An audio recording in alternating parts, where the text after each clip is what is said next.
Thank you all for coming. I'm going to begin by introducing Jordan Peterson, and then I will talk a little bit about how this event is going to work, and then we'll get underway. So Jordan Peterson has been called, quote, one of the most important thinkers to emerge on the world stage for many years by The Spectator. He has been a dishwasher, gas jockey, bartender, short order cook, beekeeper, oil derrick bit retipper, plywood mill laborer, and railway line worker. He's taught mythology to lawyers, doctors, and businessmen, consulted for the UN Secretary General's high-level panel on sustainable development, helped his clinical clients manage depression, obsessive-compulsive disorder, anxiety, and schizophrenia, served as an advisor to senior partners of major law firms, identified thousands of promising entrepreneurs on 6 different continents, and lectured extensively in North America and Europe. He has flown a hammerhead roll in a carbon fiber stunt plane, piloted a mahogany racing sailboat around Alcatraz Island, explored an Arizona meteorite crater with a group of astronauts, built a Native American longhouse on the upper floor of his Toronto home, and been inducted into the Coastal Pacific Kwakwaka'wakw tribe. Malcolm Gladwell discussed psychology with him while researching his books. Norman Doidge is a good friend and collaborator. Thriller writer Greg Hurwitz employed several of his, quote, valuable things as a plot feature in his #1 international bestseller, Orphan X. And he worked with Jim Balsillie, former RIM CEO, on a project for the UN Secretary General. With his students and colleagues, Dr. Peterson has published more than 100 scientific papers, transforming the modern understanding of personality, and revolutionized the psychology of religion with his now classic book, Maps of Meaning, The Architecture of Belief. As a Harvard professor, he was nominated for the prestigious Levinson Teaching Prize and is regarded by his current University of Toronto students as one of 3 truly life-changing teachers. Dr. Peterson is a Quora most viewed writer in values and principles and parenting and education. He has innumerable Twitter followers and Facebook followers. His YouTube channel now has about 1 million subscribers.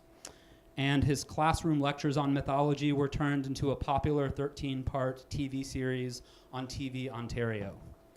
Dr. Peterson's online self-help program, the Self-Authoring Suite, has been featured in Oh, the Oprah Magazine, on CBC Radio, and on NPR's national website. It has helped over 150,000 people resolve the problems of their past and radically improve their future. Without further ado, please join me in welcoming Dr. Jordan Peterson to Lafayette.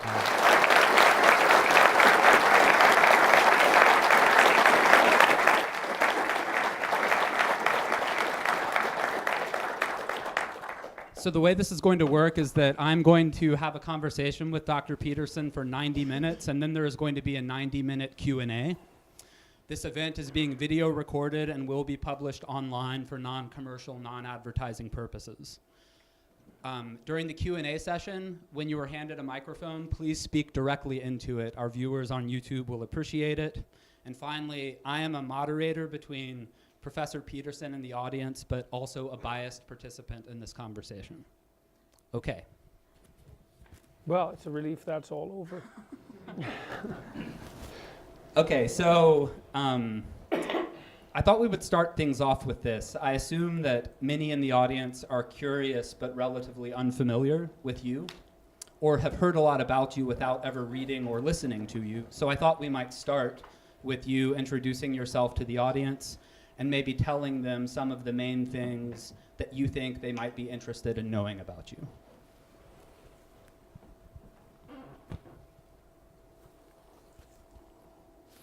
Well, I guess the most relevant detail is that I spent about 15 years writing this, and I worked on it about 3 hours a day, every day during that period of time. And at the same time, I was finishing off my doctorate, and I started lecturing at Harvard, but I was doing that continually and thinking about it continually and reading the material that I needed to read in order to write the book continually as well. And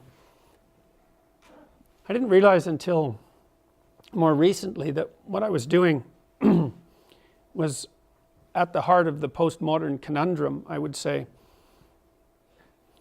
I was very much obsessed by the events of the Cold War for reasons I don't exactly understand. I had a lot of dreams about nuclear annihilation for years on end. I mean, it wasn't that uncommon to be obsessed by that when I grew up. I mean, because it was a preoccupation of everyone who was my age, I suppose. There were lots of years, probably between 1962, I would say, probably in 1985, where people were pretty convinced that the probability of a nuclear war was high, much higher now than people consider now.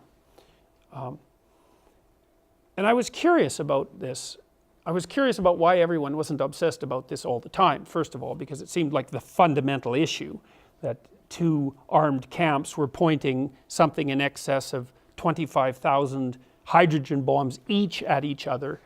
I couldn't understand how anybody could concentrate on anything other than that, since it seemed so utterly insane. And I was curious, what was going on exactly?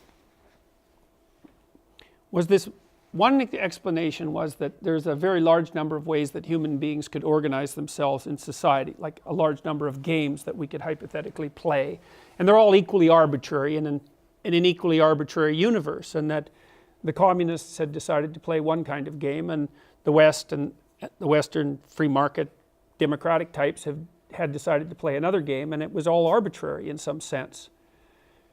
And so that's what I was trying to figure out, was what the hell was going on with this conflict, and was it merely a battle between two hypothetically equally valid interpretations of the world drawn from a set of extraordinarily large potential interpretations, which I think would be essentially a postmodernist take on it.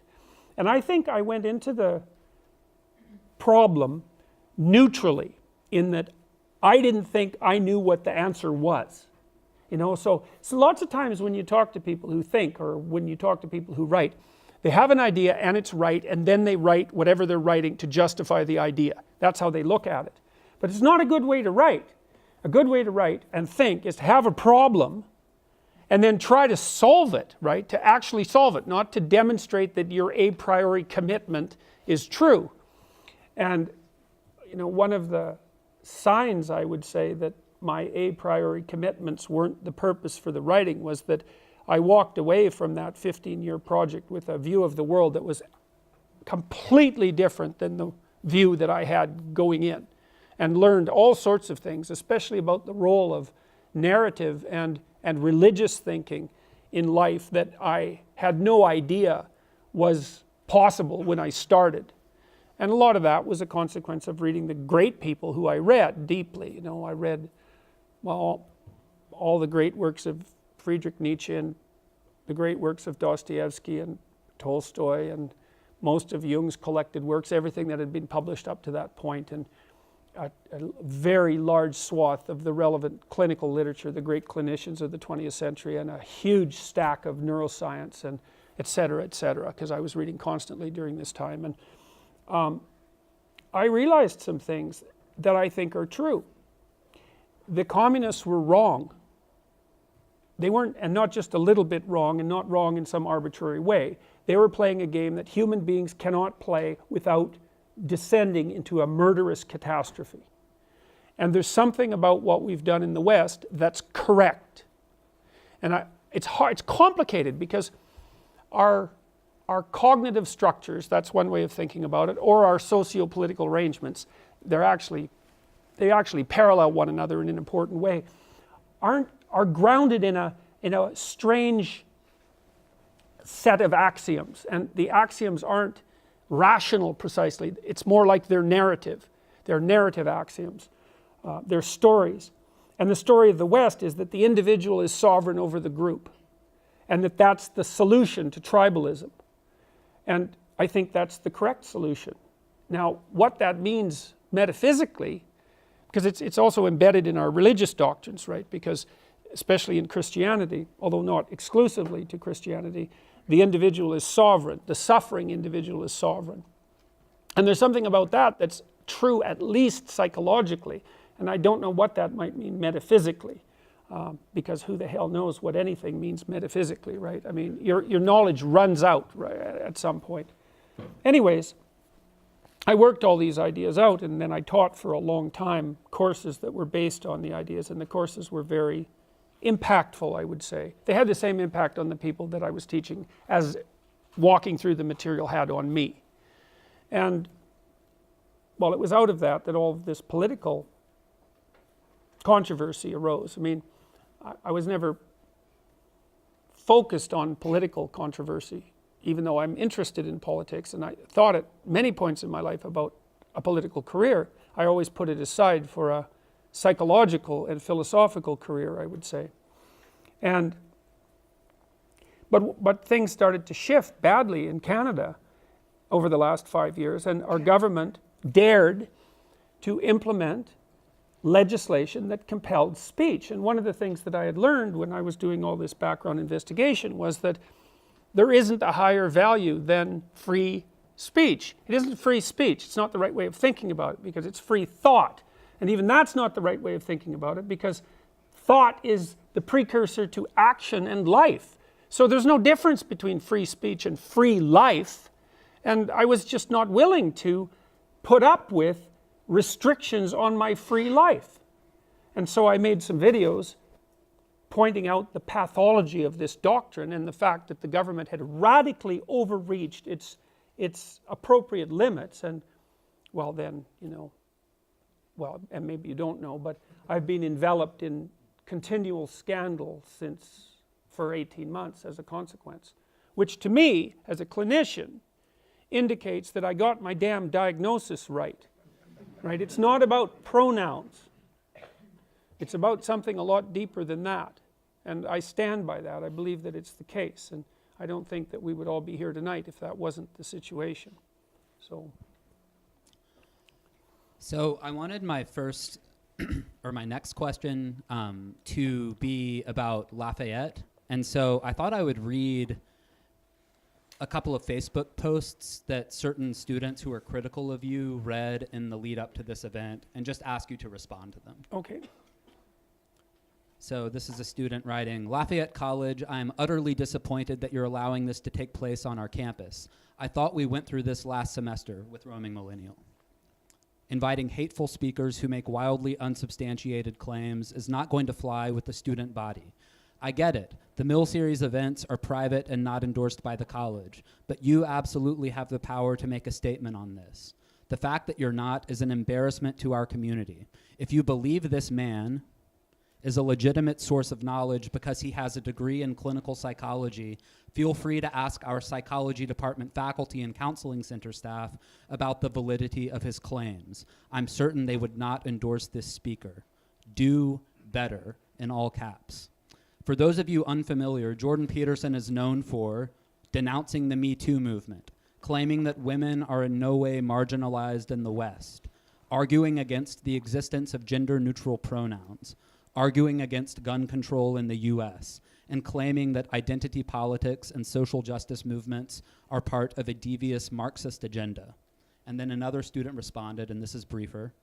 College conservatives know that if they bring in a speaker who is willing to blatantly insult a portion of the audience, and the libs get angry enough about this for good reason, then they may get an op-ed written about them in the New York Times. As a result, there are a whole group of hacks, like Milo and Peterson, who get famous and invited purely for their promise to misgender trans students and advocate provocative but ultimately toothless arguments about social Darwinist race theory. What I'm saying is that you have every right to be pissed. Jordan Peterson is a harmful moron, but know that you being pissed is also 100% of the point of why he was invited. He's not a conservative. He's just a guy who's mildly racist enough to offend college liberals and therefore secure wins for the cultural right.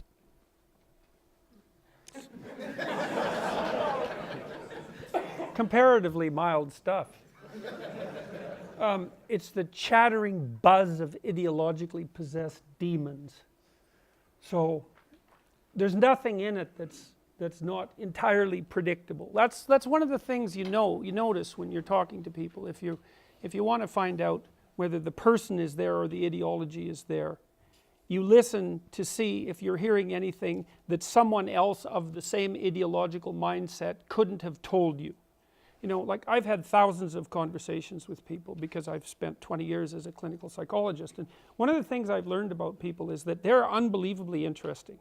If you get someone to sit down and you move past the superficial, which you can actually do quite rapidly, they'll tell you all sorts of things that only they know, that are unbelievably enlightening about their own peculiar problems, about the way they look at the world, about their idiosyncratic familial dynamics, like just fascinating personal stuff. It's the stuff of great novels, you know, and this is ordinary people. I don't really think there is an ordinary person exactly.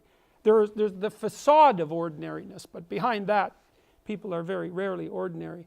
And so the conversations are almost instantaneously fascinating. And one of the guidelines that I used in my clinical practice constantly was, like, I had this sense, I probably learned this mostly from Carl Rogers, was that if the conversation wasn't really interesting, then we weren't doing anything that was therapeutically useful.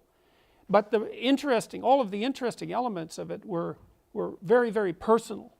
And so to replace this, and I learned this mostly from Alexander Solzhenitsyn in his detailed analysis of what I would call ideological possession, he talked about people he met in the Gulag camps who were under the sway of rigid communist orthodoxy, and noted very clearly that it was like there was a crank in some sense on the side of their head, and you could just crank the crank and out would come the ideological dogma, and it's all entirely predictable. And people who are in a situation like that don't understand that they're possessed by an idea, right? Carl Jung said people don't have ideas, ideas have people. And it's like, so there's nothing in that that's anything other than exactly what you would predict. And then there's a deeper issue too, and this is one that I think has bedeviled me ever since I made my initial videos, which is it's impossible for those on the radical left to admit that anyone who opposes what they're doing might be reasonable, because what that would mean would be that you could be reasonable and oppose the radical left, and that would imply that what the radical left was doing wasn't reasonable. And so instead of dealing with the fact that I actually happen to be quite reasonable, the attempt is to assume that anyone who objects must be part of the radical right. It's like, well, actually, no. There's lots of space between the radical left and the radical right. There's the moderate, reasonable left, for example, and then there's the center, and then there's the moderate, reasonable right, and then there's the far right, and then there's the extreme right. All of that exists in opposition to the radical left, but it's very convenient for the radicals on the left to say, oh well, you don't buy our doctrine, and then to immediately make the presupposition that you must be the most heinous example of that entire array of potential objection. It's like, yeah, well, whatever, you know, it's just not a viable stance. And so, but it's convenient, and it's a bad thing because it drives polarization, and that's a bad thing, but it doesn't address the issue. So one of the things that I've been thinking about deeply over the last couple of weeks and plan to write about, here's a mystery for all of you. I don't care what your political background is, and it isn't like I'm anti-left. I've made videos documenting this. I know why there's a left wing. There's a left wing because inequality is a problem. It's a way worse problem than the radical leftists like to admit, because you can't lay it at the feet of capitalism and the free market. Inequality is a way worse problem than that. But it's definitely a problem. And because inequality is a problem, you need part of the political structure to speak up for the people who end up arrayed at the bottom of hierarchies. It's crucial. Someone has to speak for them. That's the place of the left. But then consider this. So we can state that. The right speaks for hierarchy and the left speaks on behalf of those who are oppressed by inequality. Good. We need that dialogue. The radical left. Okay. We know from 20th century history that things can go too far on the right, no one disputes that, and that things can go too far on the left. And we also know that when things go too far, it's seriously not good, right? So when things went too far on the right, then we had 120 million people die in the Second World War. And when things went too far on the left, we had God only knows how many people murdered as a consequence of internal repression, at least 100 million. And we risked putting the entire planet, we risked putting the planet into flames. Okay, so that's the consequence. All right, so now in the aftermath of World War II, let's say we've come to some sort of sociological agreement, I would say, that you can identify the radical right-wingers. When people make claims of racial superiority, you put them in a box and you say, well, you're outside of acceptable political discourse. And so you saw that with William F. Buckley in the 60s when he started his conservative review. He dissociated himself from the David Duke types, and you saw it more recently with people, for example, like Ben Shapiro, who immediately distanced himself from the Charlottesville types. Okay, so now we kind of have a sense of where you've crossed the damn line in your ethno-nationalism, right? As soon as you move into the racial superiority domain, ethnic superiority domain, it's like, no, you've got to be dangerous. All right, here's a question. Where the hell do you cross the line on the left? Exactly. Well, the answer is who knows? Well, that's not a very good answer. I would say it's incumbent on people in the center and in the moderate left to say, look, things can go too far on the left, and here's how we know that's happened. And that hasn't happened at all. Now, I think there's a reason for that. I think there's a technical reason as well as a motivational reason. Two technical reasons. It's harder for people on the left to draw boundaries because people on the left aren't boundary drawing types. They're boundary dissolving types, temperamentally speaking. So that's a problem.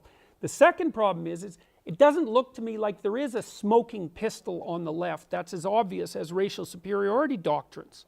You know, it's like in Canada there's a lot of push for this triumvirate of radical ideas: diversity, inclusivity, and equity. Which diversity, it's like, well, who's against that? It's like being against poverty. Inclusivity, well, yes, of course we want people included. Equity, that's a more bitter pill to swallow because that's equality of outcome, and for me that's a marker. It's like if you're talking about equality of outcome, you've gone too far. And if you're talking about diversity, inclusivity, and equality of outcome, equity, then you've gone too far. And you might disagree. You might disagree. That's fine. Disagree. If that isn't the marker for going too far, then what's the marker? Because obviously you can go too far, and obviously that's not good. And to close on that, I would also say to the people on the moderate left, if you want your doctrines to have purchase and to continue to speak for those who stack up at the bottom of inevitable hierarchies, then you owe it to yourself to dissociate yourself from the dangerous radicals, because otherwise they invalidate your ideas. And that doesn't seem to be, you'd think the Democrats might have learned that in the last election, but they haven't. They haven't learned that. So, well, so that's my spiel about those comments, I guess. Okay, so you've changed the lives of many young people and adults in this country, in the Anglosphere, in the West, in the world. You have a massive following. My girlfriend's parents call you Uncle Jordan, for example. On the other hand, and this is just a fact, tons of people on the left, as we've just seen, because of your power and also your frontal attack on a lot of their views, hate you and viciously caricature you. Then there are these other figures, like Jonathan Haidt and Robbie George. They have a lot in common with you. They are respected academics. They are at least relatively well-known outside academia. They share your critiques of the humanities, of student activists, of trends in Western culture. They don't have nearly the following that you do, but they also aren't as hated or viciously caricatured.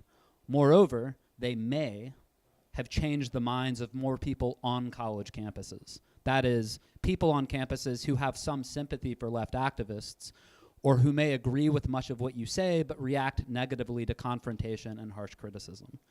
Haidt has appealed to such individuals by taking the Dale Carnegie win friends and influence people approach. So my questions are, first, do you agree with this dichotomy? Second, did you consciously choose one path over the other, and if so, why?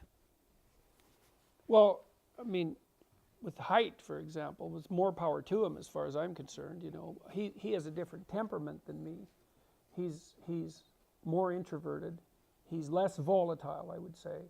He's probably more agreeable, or more polite anyways. And I think that what he's doing is extremely effective, especially from the perspective of very carefully documenting the empirical facts about the ideological, the increasingly left-leaning ideological tilt of campuses, which is something that needs to be explored on empirical grounds. So like I said, more power to him, and there's nothing wrong with being reasonable, I guess. And then you asked, well, is that the right pathway for me? It's like, well, apparently not. What happened when I made my initial videos was that, you know, I'd talked to people a lot. I've worked with people a lot about negotiation. It's one of the things that I specialized in, I would say, in my clinical and consulting practice, was teaching people how to negotiate. And I can tell you some things about negotiating that you might find interesting and useful. The first is, you can't negotiate from a position of weakness. So all of you who are going to be developing your careers in the future, you need to understand that if you want to push your career forward, well, first of all, that you do in fact have to push it forward, because if you're competent and silent, you will be ignored. And you know, that's rough, because you might think, well, people should reward you because you're competent, and yes, of course they should, but if you're competent and silent, then you're not a problem. You're just part of the background that's keeping everything functioning. And so if you want to develop your career in terms of promotion, say, and salary, it's like you have to be competent and you have to be strategic. And to be strategic, when you negotiate for a new position or for a new salary, you have to be able to say, if you don't give me what I want, then something you don't like will happen to you. And what that means, it's not a physical threat, it's that you have an option. You know, so you have your CV, your resume in order, right?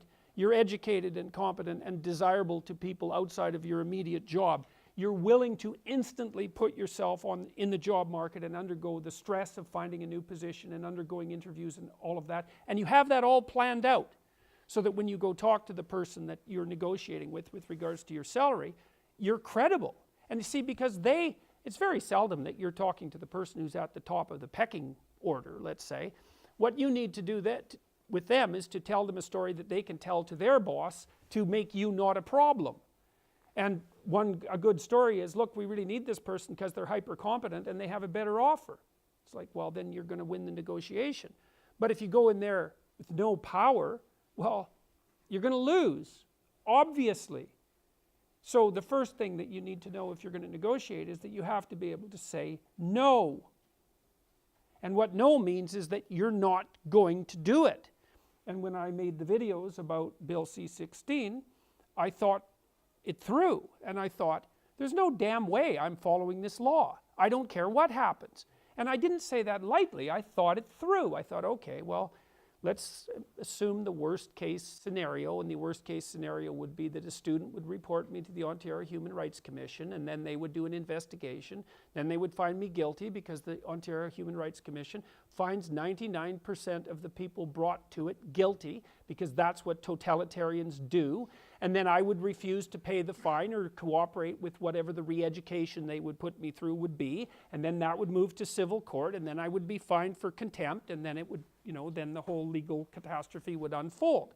And I thought, well, I could either do that, or I could allow the government to regulate my speech. It's like, nope, that's not happening.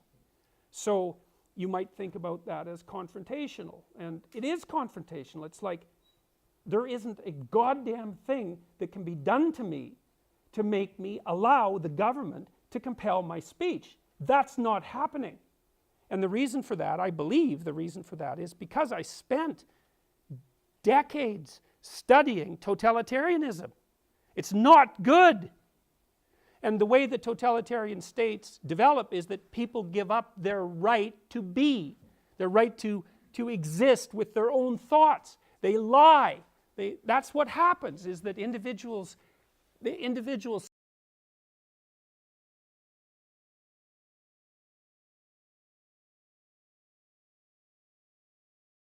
how much evidence for that do we need?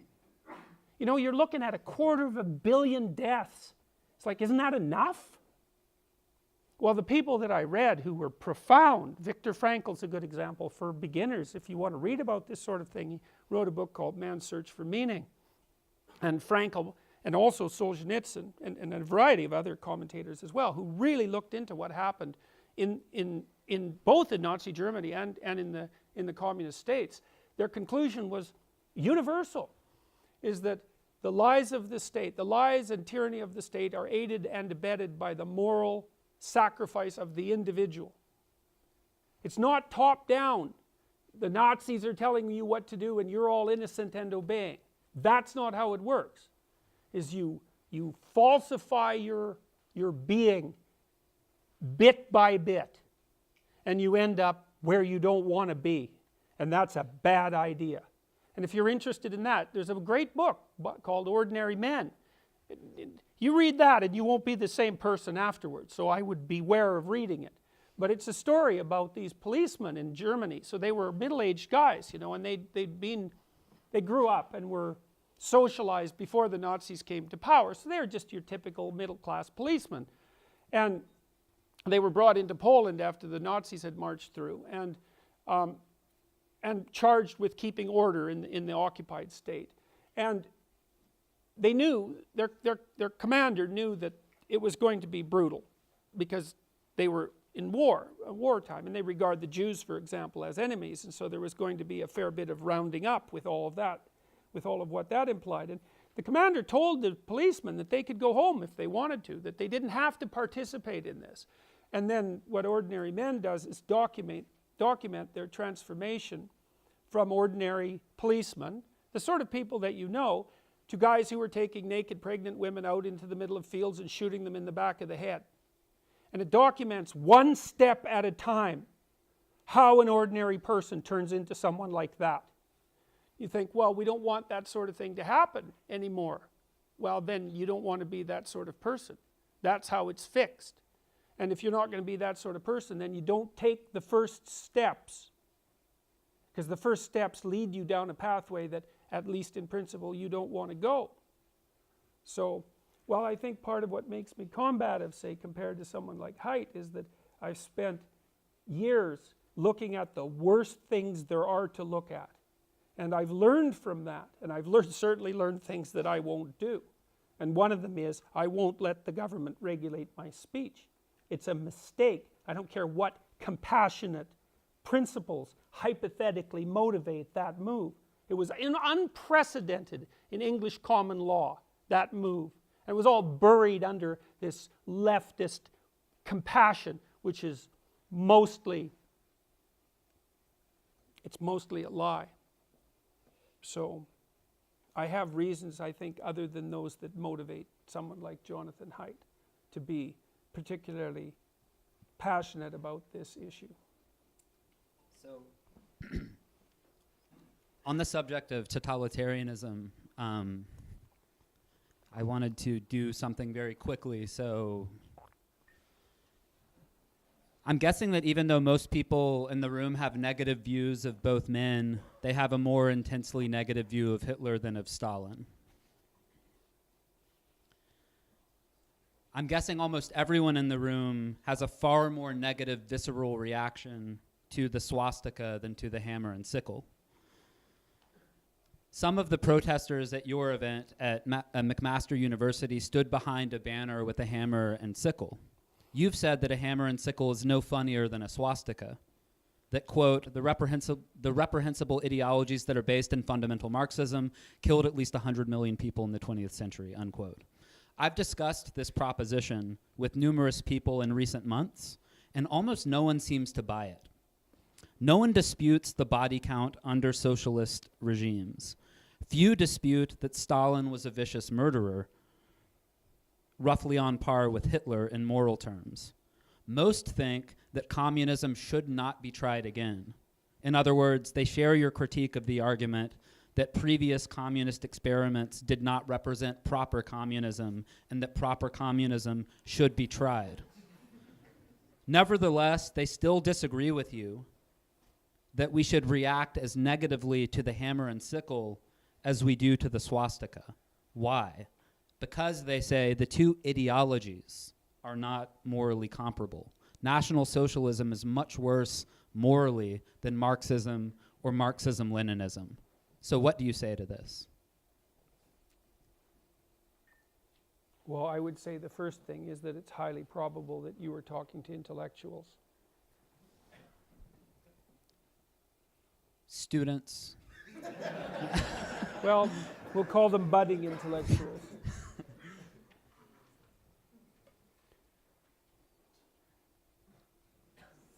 It is a mystery, you know. It is a mystery, because it is the case that there is something about the Nazi doctrine that seems to have a visceral impact that the communist doctrine doesn't have. And I said when I opened my remarks tonight that it might be the issue of racial superiority. You know, it's something single that you can put your finger on. Whereas what's happening on the left that's horrifying is murky. It might even be multidimensional. Like maybe there isn't a single radical leftist idea that's murderous like the racial superiority doctrine. Maybe it's a combination of 3, or maybe it's some set of 4 out of 10. Who knows? So, and because of that, it doesn't seem as repugnant. And there was also a universalizing tendency among the communists that seemed to be less morally reprehensible than the ethno-nationalism of the Nazis. So, you know, you think, if you go back to 1914, it's complicated, but if you go back to, say, 1918, at the time of the Russian Revolution, it's not like the communists knew that their attempts to bring about the socialist utopia would be doomed to absolute murderous catastrophe, right? They were working in ignorance. Now, it's not that simple, because by that time Dostoevsky had already written The Devils, The Possessed, and he outlined very, very clearly what he thought would happen if people like that got the reins of power. And Nietzsche had done the same thing in his writing. So people knew that there was something toxic, let's say, and deadly about the doctrine. But it hadn't been played out on the world stage. But now, it's like, well, this is why I said what I said at the beginning. Fine. You know, if I don't know exactly how to make the moral distinction, but it's a distinction that has to be made. I think that people who apologize, who say something, like I think that it's virtually, I don't know if it's as reprehensible to say that a given ethnic group should be consigned to the fire and to say that wasn't real communism, but they're damn close. And when I hear someone say that wasn't real communism, I know what they mean. What they mean was, if I was the dictator in Stalin's shoes, I personally would have brought in the utopia. That's what that statement means. And, or it means an ignorance of history that's so utterly appalling that, that any political statement made on behalf of that person whatsoever should immediately be followed by a paroxysm of extreme embarrassment. May I say one, because I just want to be clear that these students were conceding that they don't agree. They share your critique of they don't share it enough. Oh, okay, fair enough. I just wanted to make that clear. But so they would more or less agree with what you just said, I think, about it's not okay to say those regimes weren't proper communism and that proper communism should be tried. They still dispute, though, that socialism as an ideology is on par with Nazism. So I just wanted to make that clear. We could say communism, let's say. We could say radical leftist ideology. As I said already, there are reasons for the left and the right wing, right? The right wing stands for hierarchy and the left wing stands for those who are displaced by hierarchy, right? An endless problem. But that doesn't mean, that still leaves it in the camp of the people speaking on behalf of egalitarianism to figure out just what the hell went wrong and to take some responsibility for it. You know, it's no joke. And we see these things play out continually. Still, look at what happened to Venezuela. Here's a fun story. Do you know that it is now illegal for physicians to list starvation as the cause of death for a Venezuelan child in a hospital? That's how they're dealing with the fact of starvation, right? You just make it illegal to have that diagnosed as your cause of death. That'll solve the problem. It's like, you know, we have a group of well-meaning socialists in Canada who just produced something called the LEAP Manifesto a couple of years ago, and it's a pretty radical document. They're trying to move our socialist party, the NDP, New Democratic Party, towards the acceptance of this LEAP Manifesto, which doesn't look like it's going to happen. But they were all radical promoters of the Venezuelan government before everything went like badly sideways. You know, I think the average Venezuelan now has lost 17 pounds. And that's not because they were put on a voluntary dieting program, right? It's not good. And so if you're tilting towards the left and you're temperamentally inclined that way, and half the population is, then you have an ethical problem on your hands, which is, how do you segregate yourself from the radical policies that produced the catastrophes of the 20th century? And you can't just say, well, that's not my problem. It's like, well, okay, if it's not your problem now, it certainly might become your problem in the future. So, and I would say it's actually everybody's problem. In the aftermath of the 20th century, it's everybody's problem. So it's complicated. Like, there is a genuine desire. Like, I worked for a socialist party for quite a while when I was a kid.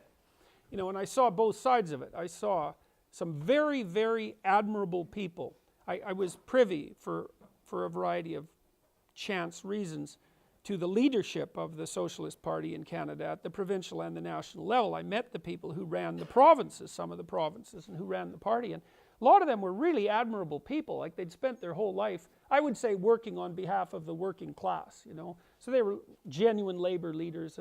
And there was also a lot done in Canada on the left that looks like it was actually pretty good. Standard work week, the establishment of pensions, the introduction of our healthcare system, which I would say probably overall works better than the American system, although not at the upper end.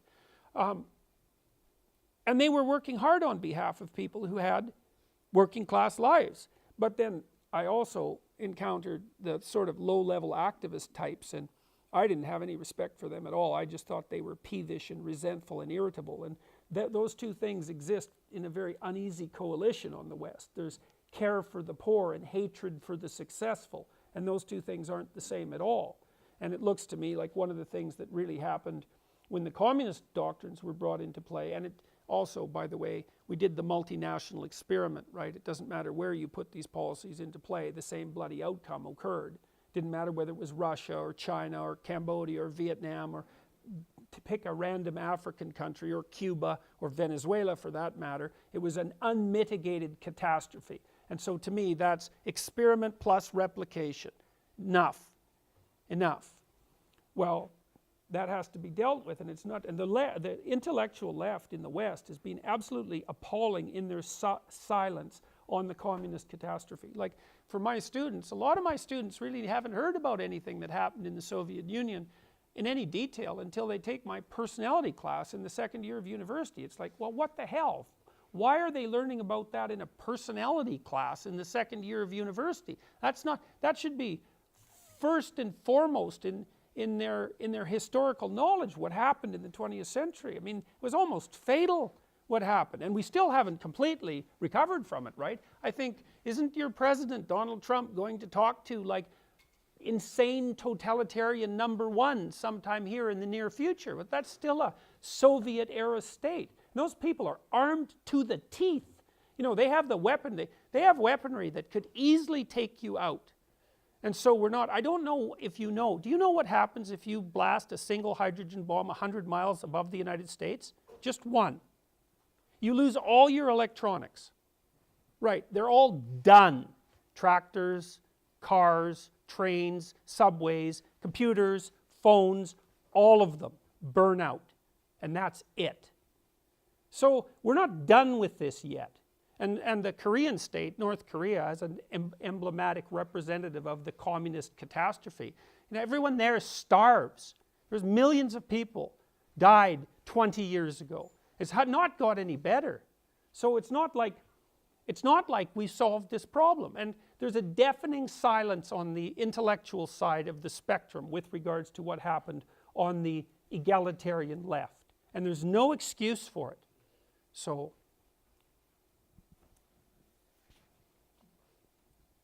somewhat relatedly, I think it's fair to say that even though you have criticized segments of both the left, social justice warriors, and the right, the alt-right, your critical commentary over the last year and a half has focused significantly more on the left than on the right.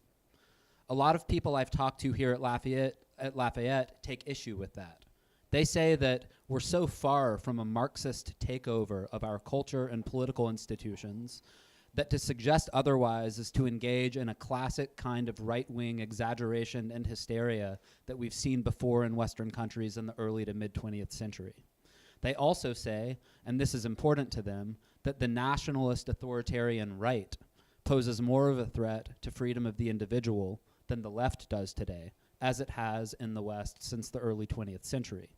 They argue that the left may have sway in the academy and large segments of the media, but nationalist right parties, figures, and movements with authoritarian tendencies have risen, become potent, and often been victorious in recent years. And they point to Trump, Brexit, the National Front. Well, pointing to Trump is rather pointless. I mean, I don't know what Trump is, but to think of him as a figure of the radical right is a little on the absurd side.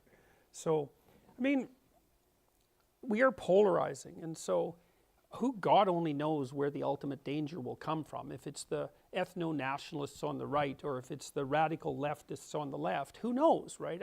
I suspect to some degree that's a matter of happenstance. I mean, that's what you'd expect if you looked at 20th century history. But I emerged out of the academy, and the academy, like, there aren't right-wing people in the academy, not to speak of. That's thoroughly documented. And it's certainly not the case in a country like Canada. There's no threat whatsoever in Canada from the radical right. It's like, I don't know, if you rounded up everybody who was on the radical right in Canada, you might be able to scrape up, like, what, 3,000 or 4,000 people if you really worked at it, you know. So I just don't see that, at least in my own country. That's just a non-issue. It's a non-starter. I mean, the last time there was any kind of radical right-wingers in Canada was probably in Quebec in the 1950s, and maybe from the 1930s to the 1950s, but it's never been a political issue. What about the AFD or the Italian, I can't remember the name of the Italian party, the National Front in France? Where would you... Oh, well, I mean, in Europe it's more, there's more polarization, I would say, but the Europeans also have problems that we don't have. You know, they've been struggling with the consequences of non-ending violence in the Middle East and the wave of refugees that has emerged as a consequence of that. And so the situation in Europe is different, and I would say there is more movement and activity on the right. So, but, and, you know, I'm not a admirer of identity politics. Well, and that's for the reasons I brought up to begin with. I think that you have to decide conceptually, psychologically, familially, and socially what your vision of a human being is. And if your vision of a human being is essentially tribal, so that you're defined by your collective identity in some manner, then you're going to play identity politics on the left, you're going to play identity politics on the right. It's like, well, I think the identity politics types on the left pose a bigger threat in my country. It's not so obvious in your country because you guys, your political landscape is more balanced, I would say, than ours. If the radical right posed a threat to the academy, which they most decidedly do not, then I would be just as upset about that. And so I think, again, it's part and parcel of the radical left's failure to take, or the left's in general, failure to take responsibility for the radicals. It's like, oh, well, why aren't you criticizing equally on both sides? Well, the threat doesn't exist equally on both sides, not in my country. So I think identity politics is a murderous game no matter who plays it, you know. And on the left, it's, well, we've already talked about that, so what's wrong on the right? Well, you stand up and wave your flag and talk about your ethnic identity or your racial identity, and you take pride in that. It's like, what the hell did that have to do with you, you goddamn loser? You know, it's like you're one of the great heroes of the past, are you? That's why you're standing up and waving your flag. It's no, you're not. You're identifying with your group because you don't have anything of your own to offer. And so it's pathetic. And I've said that many times, and in my lectures too, and people know this if they've actually watched my university lectures. I spend a tremendous amount of time, and have for 30 years, convincing my students that if they had been in Nazi Germany, there was a very high probability that rather than being Oskar Schindler and rescuing the Jews, they would have been a Nazi persecutor. Because there's like 5 Oskar Schindlers and like many million Nazis. So you can do the math for yourself. And if you think that you would have been one of the few heroes, then you're either someone truly remarkable or you're unbelievably deluded. And so I would suspect that you're in the unbelievably deluded camp, because truly remarkable people are rare. And I've really seen this in the last year or two, because one of the things I have noted, like I knew that people were timid, you know, and I knew why. It's dangerous to stick your head up above the rest. I mean, it's predator avoidance strategy to keep your head down. And I mean that technically. It truly is. To blend in with the crowd is a predator avoidance strategy. That's what fish do in schools of fish. Like, it's very low-level behavior. And if you stick your head up, there's some real danger. And the advantage to that is that people are pretty civilized and they go along with the group, and that's a good thing, because, you know, we should be civilized and go along with the group, but it's a really bad thing when the group goes sideways.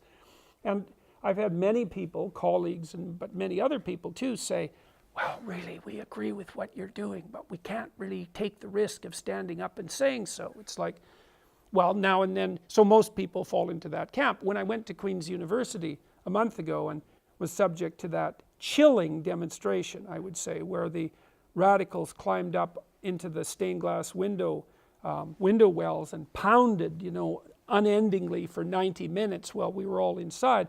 I had a professor write me the day before and say, look, my wife and I work at the university. We really support what you're doing, but we can't even risk coming to the talk, because what if the students see and complain? It's like, well, yeah, there's courage for you, man. There's courage for you. You know, and so, but that's par for the course, and it's unsurprising to some degree. But, well, but anyways, on the right, it's like, it's an excuse by people on the left not to take the things that I'm saying seriously. That's what it is. It's like, well, he's not attacking the right as much. It's like, well, they're not after me.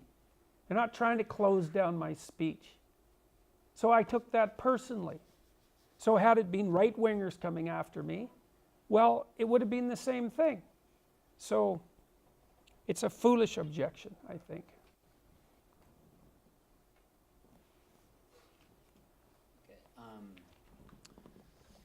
For decades, ethnic groups have, on average, scored significantly differently on IQ tests. According to psychology professor Richard Hare, whom you interviewed on your channel, YouTube, there is no scientific consensus on the causes of these average differences in IQ test scores. Yet, according to Hare, psychologists do generally agree that general intelligence exists, that IQ measures it well and in a non-culturally biased way, that IQ is highly predictive of success in educational and professional terms, and that for decades, ethnic groups have, on average, scored significantly differently. So assuming this is true, should we talk about it? Sam Harris raised this question in a podcast conversation with Charles Murray.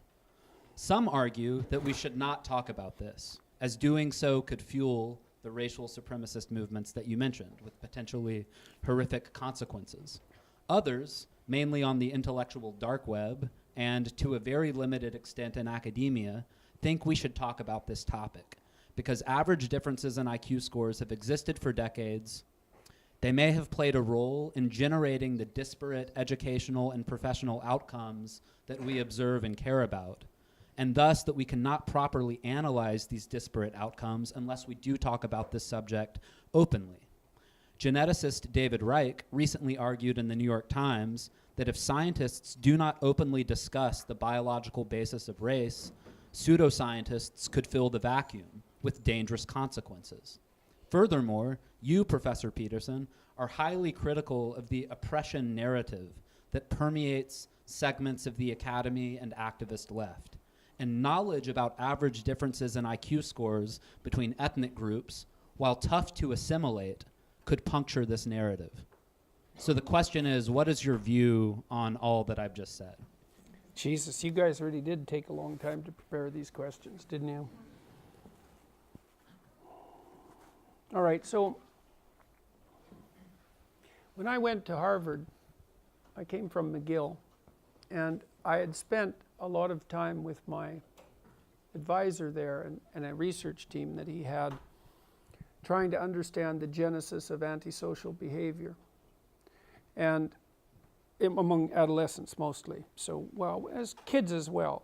Antisocial behavior is very persistent. So if you have a child who's conduct disordered at the age of 4, the probability that they will be criminal at the age of 15 or 20 is extremely high. It's unbelievably stable. It's a very dismal literature because you see these early onset aggressive kids and it's persistent. And then you look at the intervention literature and you throw up your hands because no interventions work. And believe me, psychologists have tried everything you could possibly imagine and a bunch of things that you can't in order to ameliorate that. So we were really interested in trying to understand, for example, if you're antisocial by the age of 4, then there isn't an intervention that seems to be effective. So, and the standard penological theory is really quite horrifying in this regard, because what you see is that male aggression peaks around the age of 15 and then it declines fairly precipitously and sort of normalizes again by the age of 27. And standard penological theory essentially is this cold-hearted. It's like if you have someone who's a multiple offender, you just throw them in prison until they're 27. And then they age out of it. And that's all there is to it. That's what we've got. Now, there's some downside to that because there's a corollary literature that suggests that the worst thing that you can do with antisocial people is to group them together, which is what we do in prisons. So that's a whole mess. Anyways, one of the things we were doing was trying to see if there might be cognitive predictors of antisocial behavior. And so we used this battery of neuropsychological tests that was put together at the Montreal Neurological Institute. It took about 11 hours to administer and hypothetically assessed prefrontal cortical function. And we computerized that and reduced it to about 90 minutes and then assessed antisocial adolescents in Montreal and found out that they did show deficits in problem solving ability that we associated with prefrontal ability. When I got to Harvard, I thought, well, that's interesting. We could use the neuropsych battery to predict negative behavior. Perhaps we could use it to predict positive behavior. So I thought, well, what if we turned the neuropsych battery over and thought, well, can we predict grades, for example? Because that's a decent thing to predict. So we ran a study that looked at Harvard kids, University of Toronto kids, line workers at a Milwaukee factory, and managers and executives at the same factory. And what we found was that the average score across these neuropsychological tests, they were kind of like games. They were game-like, So in one test, there were 5 lights in the middle of the screen, and a box was associated with each light, and you had to learn by trial and error which box was associated with each light. That was one of the tests. So we took people's average score across the tests because they seemed to clump together into a single structure. You can find that out statistically. If you take a bunch of tests, you can find out how they clump together statistically by looking at their patterns of correlations. And you might get multiple clumps, which is what happens with personality research, where you get 5, or you might get a singular clump, which is what happens in cognitive research. And we got a single clump, essentially. And then we were trying to figure out if, at the same time, I was reading the literature on performance prediction. And there's an extensive literature on performance prediction, a lot of it generated by the armed forces, by the way, indicating that IQ is a very good predictor of long-term life success. And so here's the general rule. If your job is simple, which means you do the same thing every day, then IQ predicts how fast you'll learn the job, but not how well you do it. But if your job is complex, which means that the demands change on an ongoing basis, then the best predictor of success is general cognitive ability. And I learned that the general cognitive ability tests clump together into a single factor. That's fluid intelligence, or IQ. And then we didn't know if the factor that we had found was the same factor as IQ. And And we still haven't really figured out whether or not that was the case, because it kind of depends on how you do the analysis. But anyways, I got deeply into the performance prediction literature, and I found out, well, if you wanted to predict people's performance in life, there's a couple of things you need to know. You need to know their general cognitive ability if they're going to do a complex job. You need to know their trait conscientiousness. Some of you might have heard that rebranded as grit in a very corrupt act, by the way, because it's a good predictor of long-term life success. Freedom from negative emotion, low neuroticism is another predictor, but it's sort of third on the hierarchy. And then openness to experience, which is a personality trait, is associated with expertise in creative domains. The evidence that, now I should tell you, since it's such a complicated question, I should tell you how to make an IQ test, because it's actually really easy, and you need to know this to actually understand what IQ is. So imagine that you generated a set of 10,000 questions, okay, about anything. They could be math problems, they could be general knowledge, they could be vocabulary, they could be multiple choice. It really doesn't matter what they're about, as long as they require abstraction to solve. So they'd be formulated linguistically, but mathematically would also apply. And then you have those 10,000 questions. Now you take a random set of 100 of those questions, and you give them to 1,000 people, and all you do is sum up the answers, right? So some people are going to get most of them right, and some of them are going to get most of them wrong. You just rank order the people in terms of their score. Correct that for age and you have IQ. That's all there is to it. And what you'll find is that no matter which random set of 100 questions you take, the people at the top of one random set will be at the top of all the others, and with very, very, very high consistency. So one thing you need to know is that if any social science claims whatsoever are correct, then the IQ claims are correct, because the IQ claims are more psychometrically rigorous than any other phenomenon that's been discovered by social scientists. Now, the IQ literature is a dismal literature. No one likes it. Here's why. Here's an example. So here's a fun little fact for you, for liberals and conservatives alike, because conservatives think there's a job for everyone if people just get off their asses and get to work. And liberals think, well, you can train anyone to do anything. It's like, no, there isn't a job for everyone. And no, you can't train everyone to do everything. That's wrong. And here's one of the consequences of that. So as I mentioned, the Armed Forces has done a lot of work on IQ, and they started back in 1919. And the reason they did that was because, well, for obvious reasons. Let's say there's a war, and you want to get qualified people into the officer positions as rapidly as possible, or you'll lose. So that's a reason. Now, the Armed Forces has experimented with IQ tests since 1919, and in the last 20 years, a law was passed as a consequence of that analysis, which was that it was illegal to induct anyone into the Armed Forces who had an IQ of less than 83. Now the question is why? And the answer was, all of that effort put in by the Armed Forces indicated that if you had an IQ of 83 or less, there wasn't anything that you could be trained to do in the military that wasn't positively counterproductive. Now you got to think about that, because the military is chronically desperate for people, right? It's not like people are lining up to be inducted, right? They have to go out and recruit, and it's not easy. And so they're desperate to get their hands on every body they can possibly manage. And then, especially in wartime, but also in peacetime. But then there was another reason too, which was the Armed Forces was also set up from a policy perspective to take people in the underclass, let's say, and train them and move them up at least into the working class or maybe the middle class. So there's a policy element to it too. And so even from that perspective, you could see that the military is desperate to bring people in. But with an IQ of 83 or less, it's not happening. Okay, so how many people have an IQ of 83 or less? 10%. Now, if that doesn't hurt you to hear, then you didn't hear it properly. Because what it implies is that in a complex society like ours, and one that's becoming increasingly complex, there isn't anything for 10% of the population to do. All right, well, what are we going to do? Are we going to ignore that? We're going to run away from that? And believe me, we have every reason to. Or we're going to contend with the fact that we need to figure out how it might be possible to find a place for people on the lower end of the general cognitive distribution to take their productive and and worthwhile place in society. And that isn't just going to be a matter of dumping money down the hierarchy, because giving people who have nothing to do money isn't helpful. It doesn't work. It's not that simple. Well, so that's kind of an answer to the question of whether or not we should deal with IQ forthrightly. It's like, if you can find a flaw in that logic, like, just go right ahead. It's not like I was thrilled to death to discover all of this. By no stretch of the imagination was that the case. So what? So IQ is reliable and valid.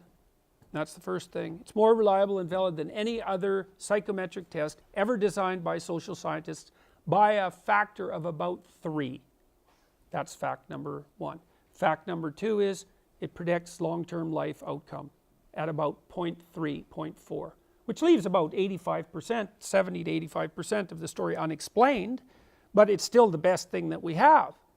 Well, it's also the case that in places like Great Britain, when IQ tests were first introduced, they were actually used by the socialists, and they were used to identify poor people who had potential, cognitive potential, and to move them into institutes of higher education.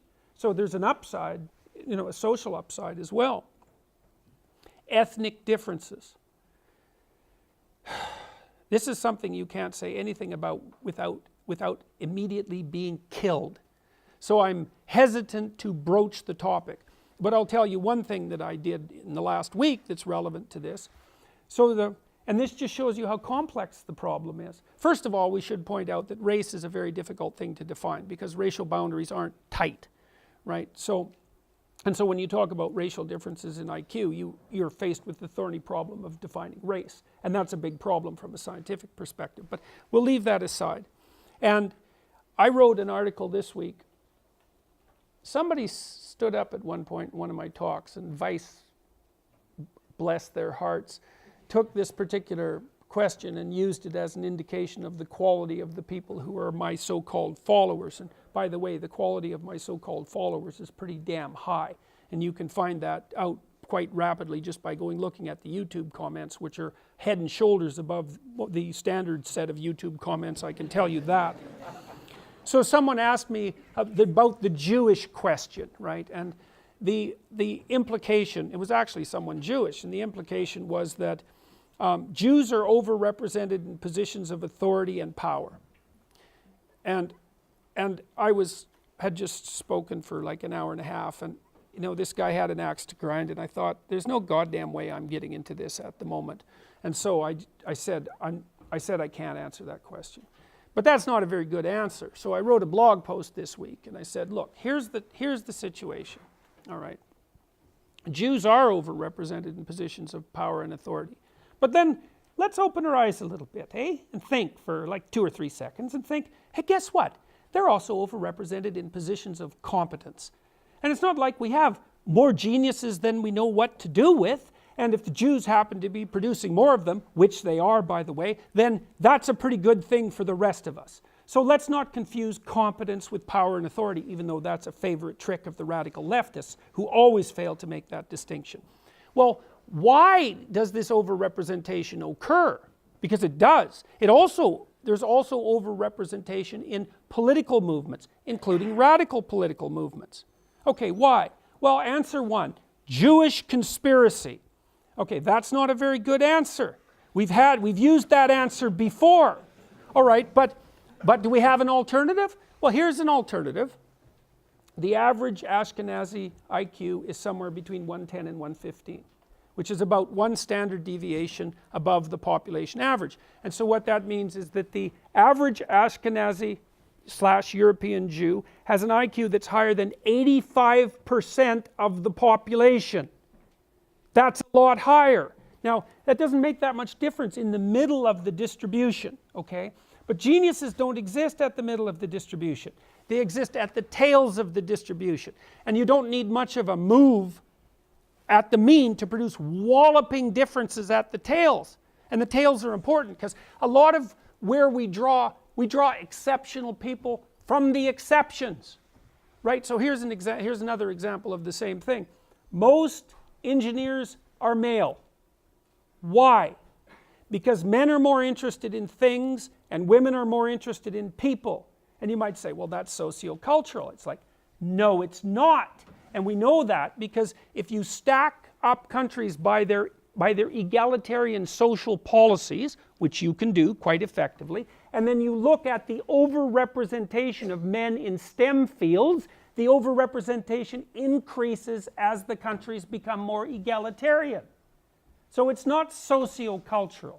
Okay, now men aren't that much more interested in things than women. It's one standard deviation, which is about the same difference, by the way, between the population norm and the Ashkenazi Jews.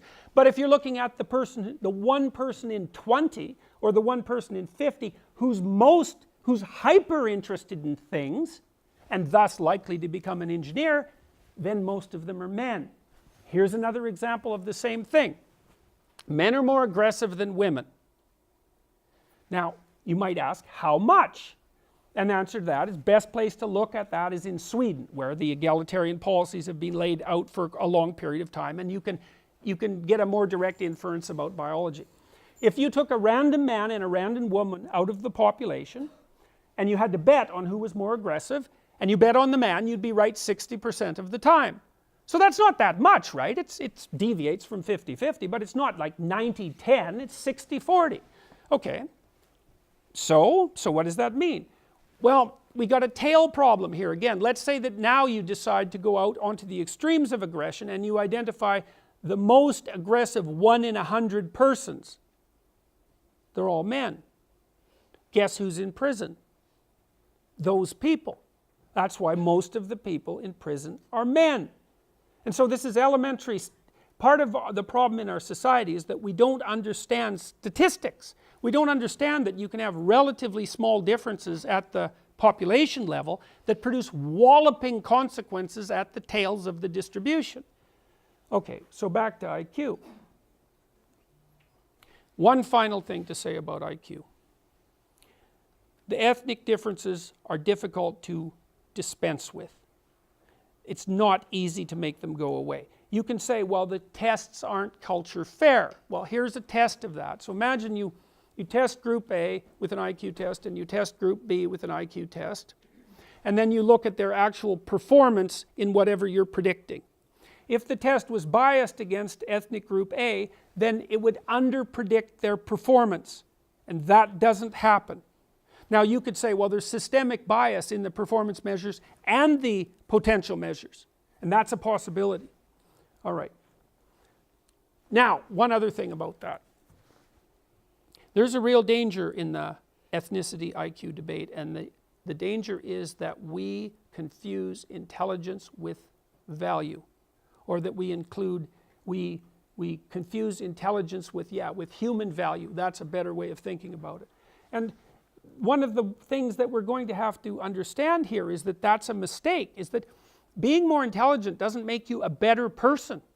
That's not the case. It makes you more useful for complex cognitive operations, but you can be pretty damn horrific as a genius son of a bitch, right? It's morally neutral, and we also know that from the psychometric data, by the way. There doesn't seem to be any relationship whatsoever between intelligence and virtue.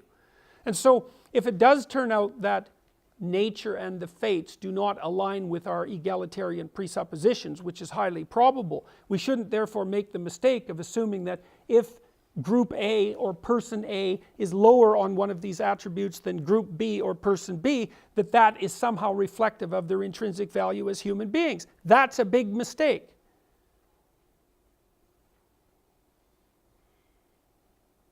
I don't have anything else to say about that. Okay, so I had 3 more questions, and so maybe slightly shorter answers to these 3, like maybe around. Well, hopefully they're simpler questions.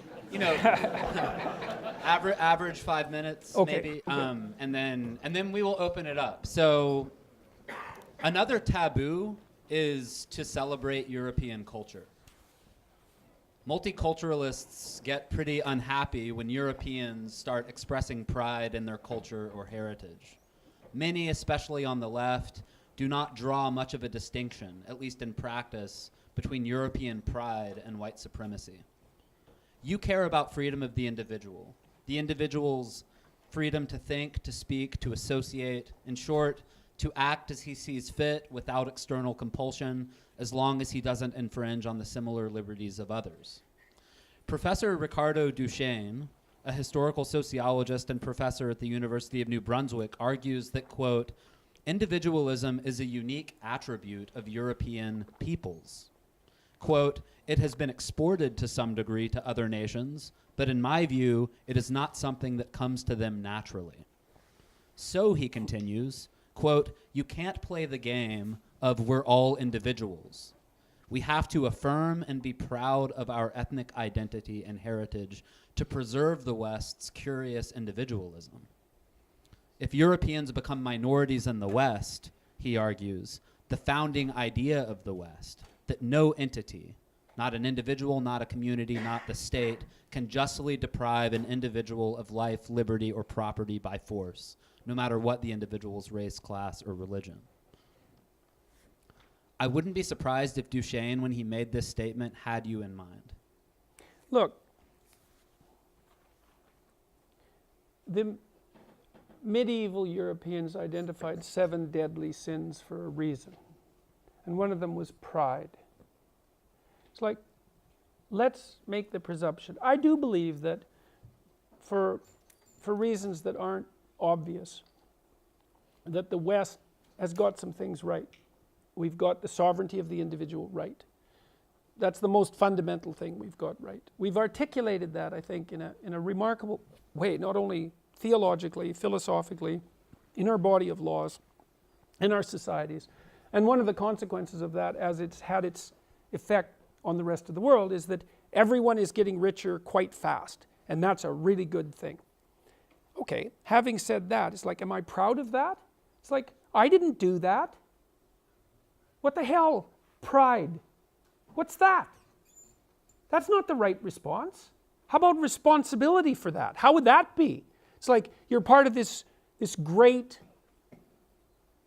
and unlikely set of propositions, this strange set of propositions that says that in some ineffable manner, the poorest person is as valuable as the king. It's like, how the hell did we ever figure that out? That's an impossible thing to think, and yet that's the bedrock of our legal system. That's nothing to be proud of. That's something to tremble before, to take on as an ethical burden, and not to wave a flag for how wonderful you are that you happen to have the same skin color as some of the people who thought that up. It's not the right response. It's like it's to open your eyes and recognize that as a miracle, and a relatively new miracle on the world stage, and to participate in the process of upholding that in your personal and your public life. That's not pride in European tradition. Like when I go to Europe, and I love going to Europe, and the European cities they're unbelievable masterpieces, which is why they're completely flooded by pilgrims, right? Tourists, pilgrims, who go there to look at the beauty. It's like, I don't feel pride about that. I feel like I have something to live up to. That's not the same thing, man. And so these right-wingers in this, it's like, look what we've done. It's like, no, it's not you that did that.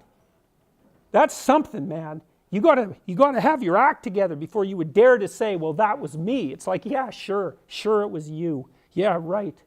No, that's hard to stand up and take your place in that kind of historical process, that unlikely, miraculous historical process. Not to just feel ashamed at the way that you're presently constituted in the face of that means that you're deluded, and you're using your great fortune at being a beneficiary of that system. Look at what we've got here, this great peace that we're inhabiting right now. You're using your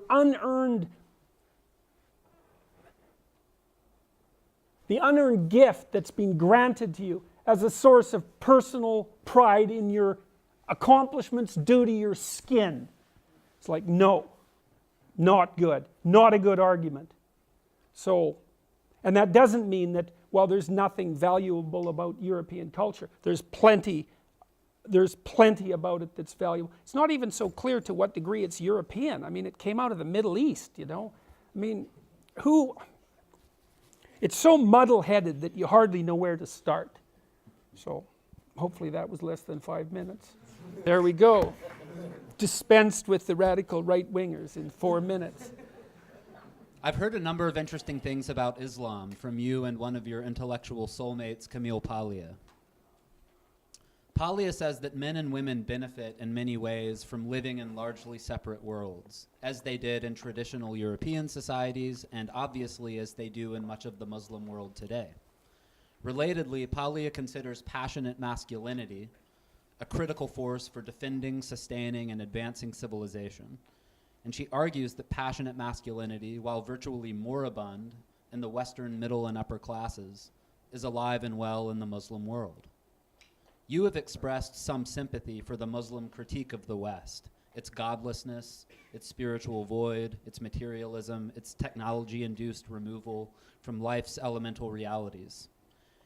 You've said it is extraordinarily naive to believe that the differences between European culture and Islamic culture are not about anything fundamental. You've expressed concern that Islam is a totalizing system, and in a quote that stood out to me, you said in a Patreon chat on YouTube that in your view, quote, the only countries in the world that are essentially worth living in any real sense, are the ones that are predicated on the Judeo-Christian tradition and manifested in the Western body of laws, unquote. So an open-ended question, how would you synthesize your perspective on Islam and the fact that the Muslim populations of Europe and Canada, a product of recent immigration, are growing and reproducing much faster than the European descended populations in these countries? Man, you guys really did spend a lot of time coming up with troublesome questions, didn't you? And we can end with See, that. the problem is, one of the problems is that I'm an ignorant man, and there's lots of things that I don't know. You know, and I don't understand Islam. I don't know enough about it to be an intelligent commentary on it. I've done my best to peck away at the edges, but you know, it would require multiple years of study to understand the similarities and differences between the two viewpoints. It looks to me like what Islam did was take a group of radically disparate tribes and unite them under a single ethos. Of course, the Muslim civilization expanded more rapidly than any other civilization ever had, and occupied a very large part of the world, which of course it still does. Perhaps there's something to be said for that unifying tendency.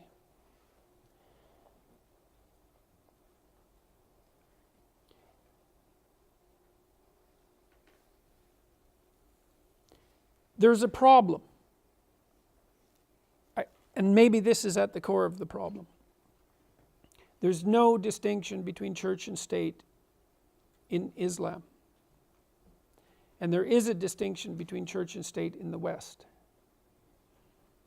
It isn't obvious to me, if it's the case that our culture is grounded in an underlying, let's call it literary metaphysics, something like that, a religious metaphysic.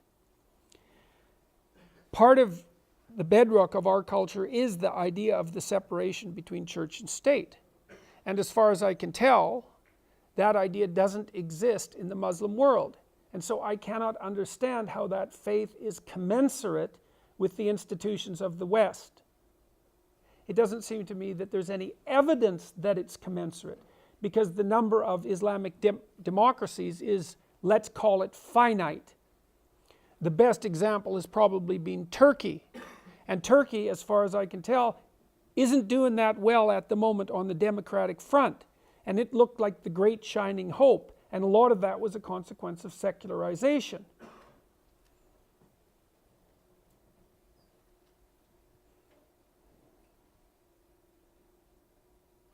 You know, I've spent a lot of time, when I was writing Maps of Meaning, for example, looking for commonalities among religious viewpoints. And I was able to find deep commonalities, I thought, between Buddhism and Christianity, and Taoism and Christianity, and Hinduism and Christianity, for that matter. It was a lot harder when it came to Islam. It's not a faith that's opened itself up to me. I don't understand it well.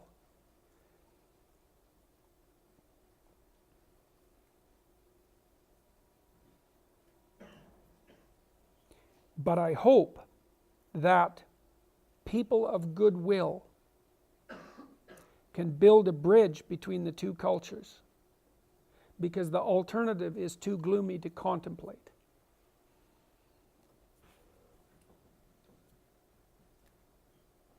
And finally, you've stated, quote, "Women are more agreeable by nature than men, and agreeable people are compassionate toward those they see as suffering. And that seems to include any minority, especially when you combine that with a kind of neo-Marxist doctrine that claims that anyone who has an advantage swiped it," unquote. Women have been voting for a century now, and this, you suggested in a Patreon chat, may help to explain why, in the West, we've collectively decided that, quote, "egalitarianism and conflict avoidance constitute the two highest virtues and trump everything else, including free speech," unquote. You've said that in the West today, we are perhaps for the first time in history seeing on the political left, or on segments of the political left, quote, "what a female totalitarianism would look like," unquote. Elaborate. I did a research project with one of my students. We haven't published it, unfortunately, for a variety of reasons. She's been quite ill and I've been quite preoccupied, so those are the two barriers at the moment. But the first thing we wanted to do was to find out whether there was actually such a thing as political correctness. You can actually do that technically as a social scientist. So what you do is, this is what we did, is we got a group of people together and we collected a whole bunch of statements that seemed to be vaguely associated with the idea of political correctness. So maybe you could think, well, it's a media construct, and that's fine. You can go analyze media statements, and then you can collect ideas that seem to be associated with whatever political correctness is. We collected about 400 of those. And then we turned them into questions, and we asked 1,000 people for their opinions. Then you can do this statistical process called a factor analysis, and it's the same thing that pulls out a single factor of IQ from a group of questions, for example. It's the same thing that produced the Big Five personality model. And what the factor analysis does is tell you if questions group together. So let's say you have opinion A. Well, if you have opinion A, if there's 100 of you, everyone who has opinion A also has opinion B and opinion C. And if that's the case, then those clump together. There's something about them that's the same. Now, what we could have found was that when we analyzed these 400 questions, there was like 50 clumps. And so that would have blown the "there's such a thing as political correctness" hypothesis out of the water. But that isn't what happened. We found two clumps, one of which looked like something like moderate leftism, and the other that looked very much like totalitarian political correctness. And it was a very, very robust finding. And we replicated it as well. She did this for her master's thesis, by the way. And then we looked at what predicted these beliefs. First of all, the correlation between the moderate leftist clump of questions and the radical leftist clump of questions actually wasn't very high. And so one of the things that we surmise is that there's an actual division on the left between the moderates and the radicals. And that's just not played itself out. And I think you can actually see that happening by the proclivity of the radical leftists to devour themselves, right? So which happens on a very regular basis. Or perhaps you can see it in the proclivity of the radical leftists to go after the moderates when the moderates criticize the radicals. Whatever. So there's two clumps to political correctness. Both of them were predicted by trait agreeableness, which is one of the traits that women score higher on than men. It's the antithesis of aggression, by the way. And also by being female, which was a real shock to us, because so let's say females and males differ with regards to some outcome. You try to figure out why that is. It might be just because they're female, but there's all sorts of things associated with being female or male that are like second order complications. What we found almost invariably with the personality literature is if you look at differences between men and women and then you control for personality, the differences go away. So they're not differences between men and women per se, they're differences between personality. But with political correctness, we found an effect of agreeableness, which was a pure personality effect, and an effect of being female. So we also found a pronounced effect of having taken at least one seminar that was politically correct in its orientation. So that had a walloping effect. So there does seem to be something about political, according to that research, which, you know, is I try to rely on better research, but none has been done. So that's the best that I've got. And the woman who did this research is very, very smart, and the study was well done. So I think it's credible.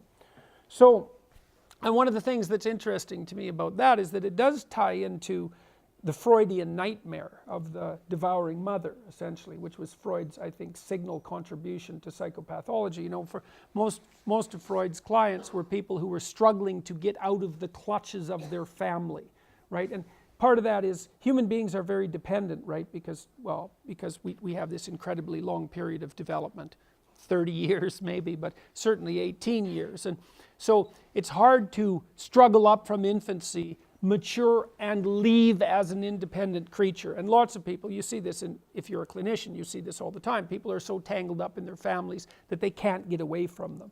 And that's the Oedipal situation that Freud described so brilliantly.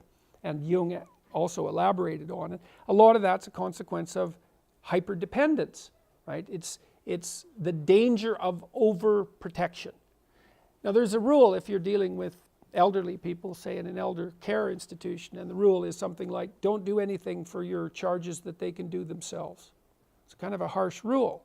You know, if you see someone struggling with their buttons, maybe they're 3 years old, you want to rush over and help. It's like, well, maybe you don't, because they need to learn how to do up their damn buttons. Or if they're 85, they need to maintain their independence as much as possible without your compassion stealing it from them. Okay, well, we could hypothesize that there would be no pathology as a consequence of the female rise to political power.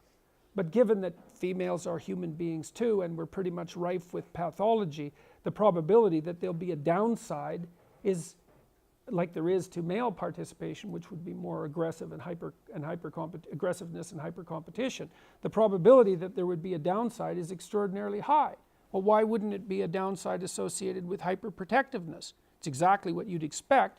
And then what you see playing out in the political landscape, as far as I can tell, and maybe I'm wrong, is wherever there's an inequality, there's an oppression narrative. And so anyone who's stacks up at the bottom of a hierarchy is a victim / infant, and anyone at the top is an oppressor / predator.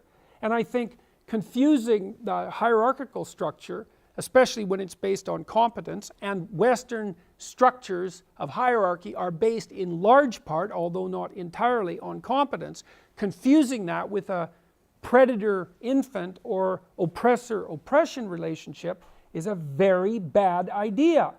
Now, having said that, it's obvious that every social structure has a tyrannical element. Like, nobody in their right mind is going to say, well, our cultural structures are 100% fair and just. Obviously they're not, and every single person in this room, and some far more than others, have been brutalized by the social structure, which takes you around the neck, shakes the hell out of you, and says, you better be like everyone else or else. Right? That's the tyrannical aspect of the social structure. So you have to be naive not to think that there's some oppressor-oppression dynamic in a social structure, but to make that the only element of the discussion is extraordinarily dangerous. I mean, one of the things that looking at terrible things has done for me is make me a very grateful person. Like when I walk out on the street and I see that people aren't at each other's throats, I really think that that's a miracle. Like I was just in Manhattan for a week. You know, if your eyes are open, that place is an absolute miracle. I mean, there's way too many people there. 7 million people come in a day, right? There's way too many people. They're just stacked on top of each other. All these massive skyscrapers, and they all stand up. There they all standing up. All the traffic lights work. All the electricity works. The buildings aren't blowing up one after another because of natural gas leaks. They just don't blow up. And people aren't like beating each other to death with clubs in the street. It's like, so when I go outside in New York, I think, my God, how did we manage this? Because I'm a Hobbesian by nature. You know, I think, and it's not like I'm entirely pessimistic, but I think that you're naive if you don't think that the natural state of human beings is one of brutality. All you have to do is look at history and you'll be convinced of that very rapidly. And so the fact that, look at us, we can all sit in here, we don't know each other, and we're having a contentious political discussion, and like nothing terrible is happening. And if you don't see that as a miracle, then you're way too protected for your own good. So, well, so back to the agreeableness issue. There are tyrannies of care. The psychoanalyst said the good mother fails. And what that means is that when your kid is 3 years old, 2 years old, and stumbling around, making mistakes, you back the hell off. And you let them make mistakes. And you don't view the world as infant and predator. And you don't project that onto the political system. Because it's not a good idea. Especially for those who you're misdiagnosing as predators. Okay, so now we are going to open it up for Q&A. All right, so the idea that I've put thought into this is perhaps an optimistic one, but as you might imagine, you've been a topic of conversation on this campus a lot in the past week or so, certainly among a lot of us who discuss politics, and one of the things that sort of united people who like and dislike a lot of your ideas is that we appreciate your defense of free speech, and we appreciate you coming here to talk about it with us. But one of the things I thought was really interesting is Professor Van Dyke addressed the distinction between you and Jonathan Haidt. And you mentioned this as sort of a temperamental one. And I think, I'm sure that's true to some extent, but I noticed you've made a lot of more sort of substantively inflammatory claims. Like in the course of this lecture, you called the authors of Facebook posts demons and totalitarians. In past events, you've called them things like neo-Marxists, cultural Marxists. You've called them, I believe, a fifth column that is committing treason against the West. And it seems to me this is more than temperamental. This is a substantive difference. And it's a substantive difference, yes. And another thing you've done is that, unlike Haidt, you have a more sort of comprehensive political program. You've talked a lot in defense of traditional hierarchies, both of gender, of class, so on, though emphatically not of race. And so it seems that I haven't talked about defense of traditional hierarchies in terms of gender and class. That's not true. Well, you've talked about hierarchies in society. You've talked about that's true. I have done that, but I haven't justified them on the basis of gender and class. Whatever the two categories. You talk not about, okay. That's an important distinction. Okay, but you defend hierarchies in society in a way that you talk a lot about the Pareto distribution. Yes. That doesn't mean I defend it. Well, okay. Okay. Yes. Well, I mean, I think you talk Observing that something exists is not the same as defending it. How in the world? Well, people attack it, right? What's that? And you don't. People attack it. Attack as inherently, attack the hierarchies of society as inherently unjust, right? Well, they're unjust, but they're also useful. Okay, so you say they're useful. Some people would disagree with that proposition. Okay, look at it this way.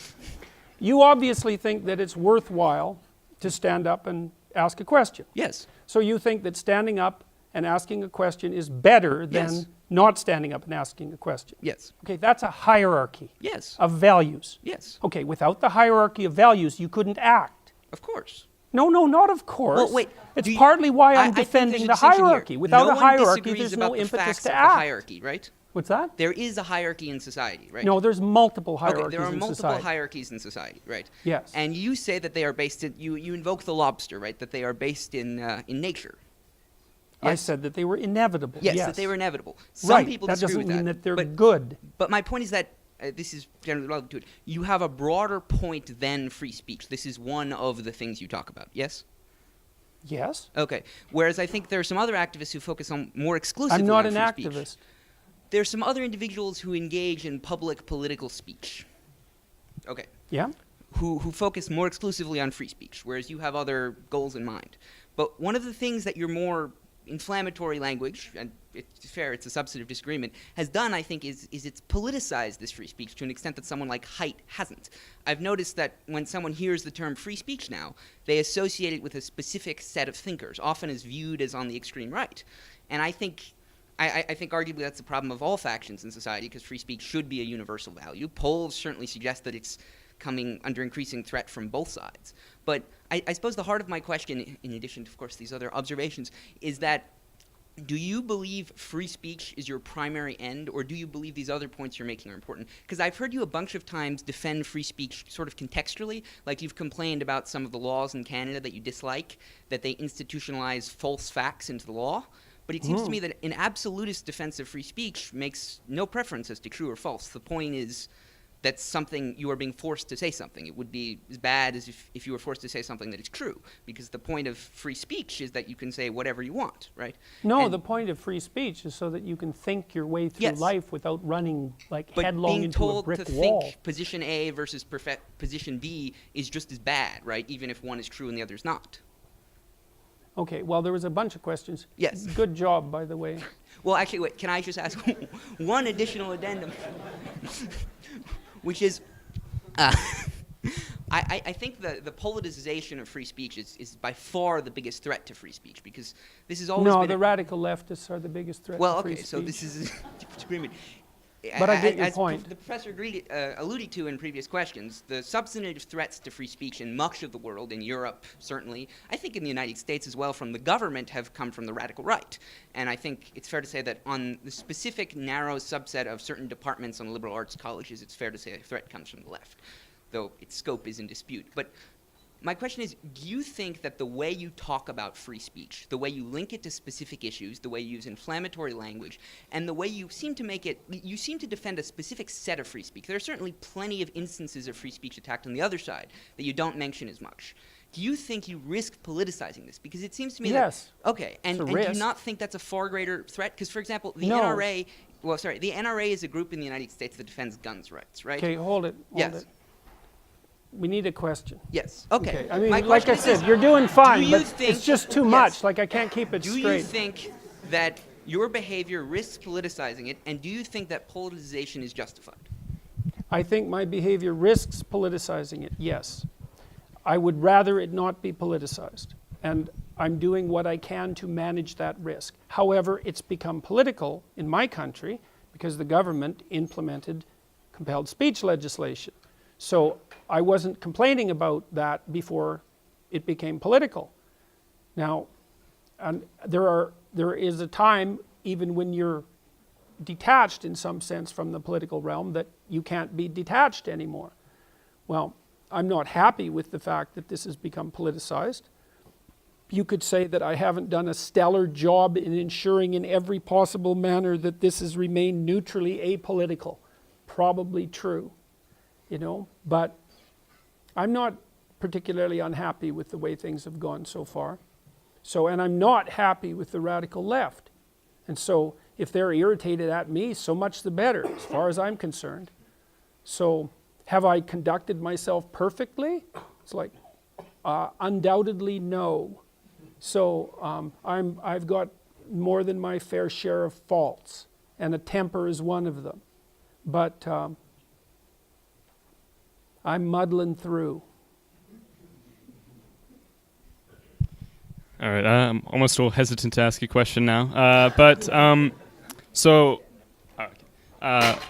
One thing I was wondering about was a lot of people, I think, would argue that kind of the values of Western civilization, free speech, the right of the individual, separation between church and state, have developed through not so much in continuous with the Judeo-Christian morality, but almost in their overthrow through such things as the Enlightenment, the scientific revolution, and how these values would never have come out of just simply the continuous of the Middle Ages and that Judeo-Christian morality. But my understanding of your view would be that those values are inherent in the Judeo-Christian morality. And I'm just wondering how you think, just what is the value of it's a great Judeo-Christian question. morality in the modern world? Yeah, it's a great question.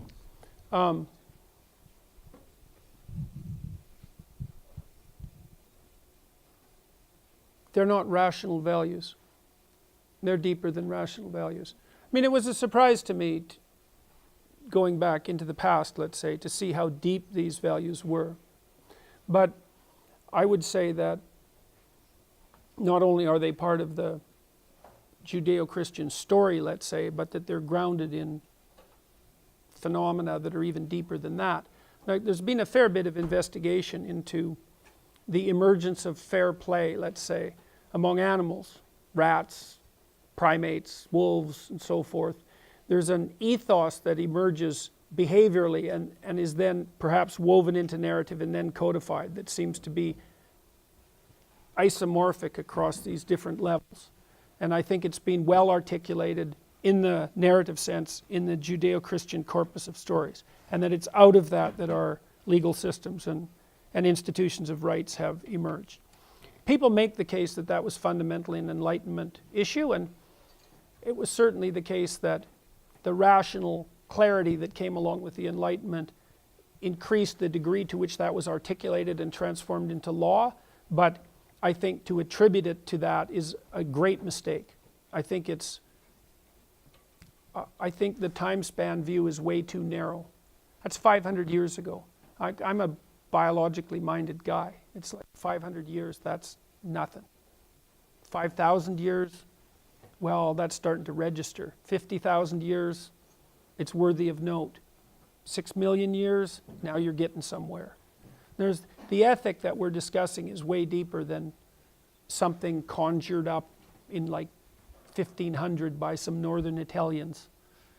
So it's an articulation of a substructure that's much deeper than the articulation itself. That's what it looks like to me.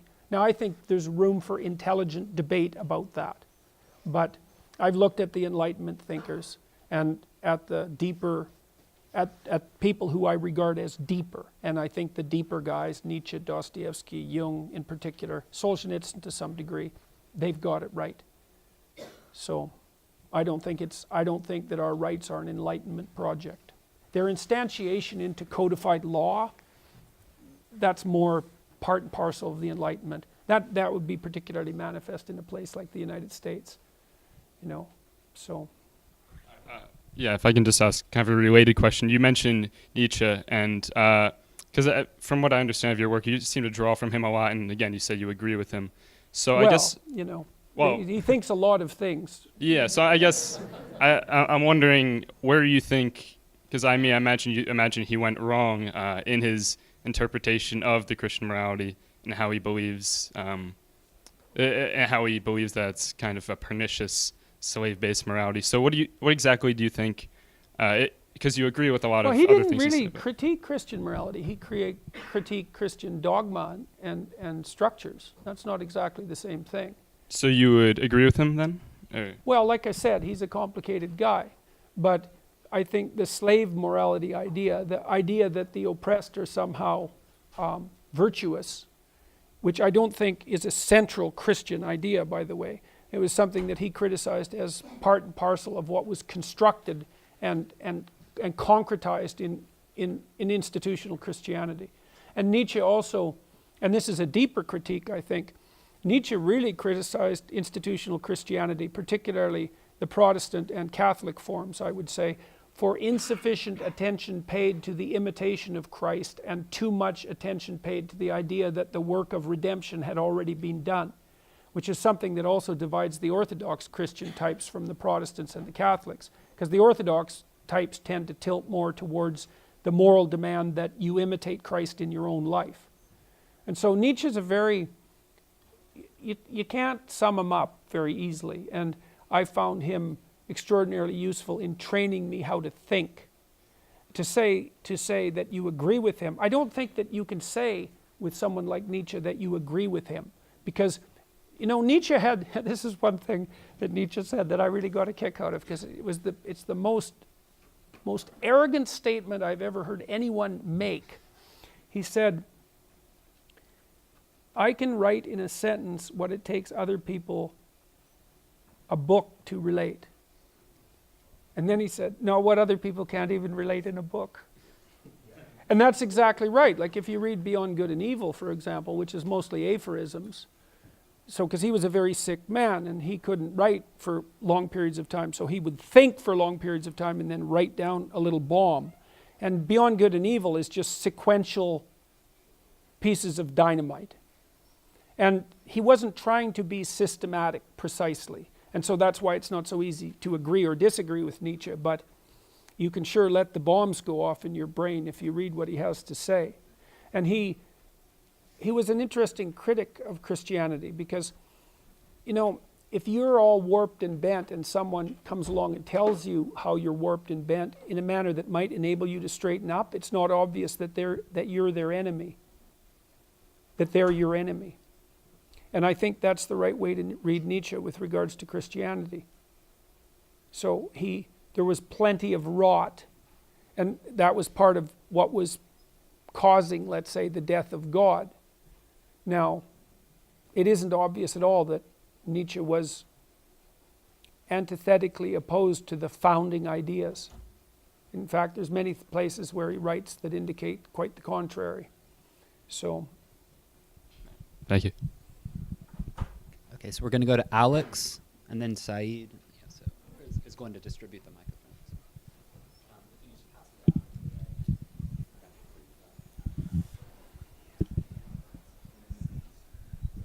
Thank you for being here. I really appreciate it. So I was watching a few of your interviews in preparation for this, and I heard you speak about religion quite a bit. And if you look up what religion means in the Webster Dictionary, you get something like a system of faith centered on a supernatural being or beings or something like that. Mm-hmm.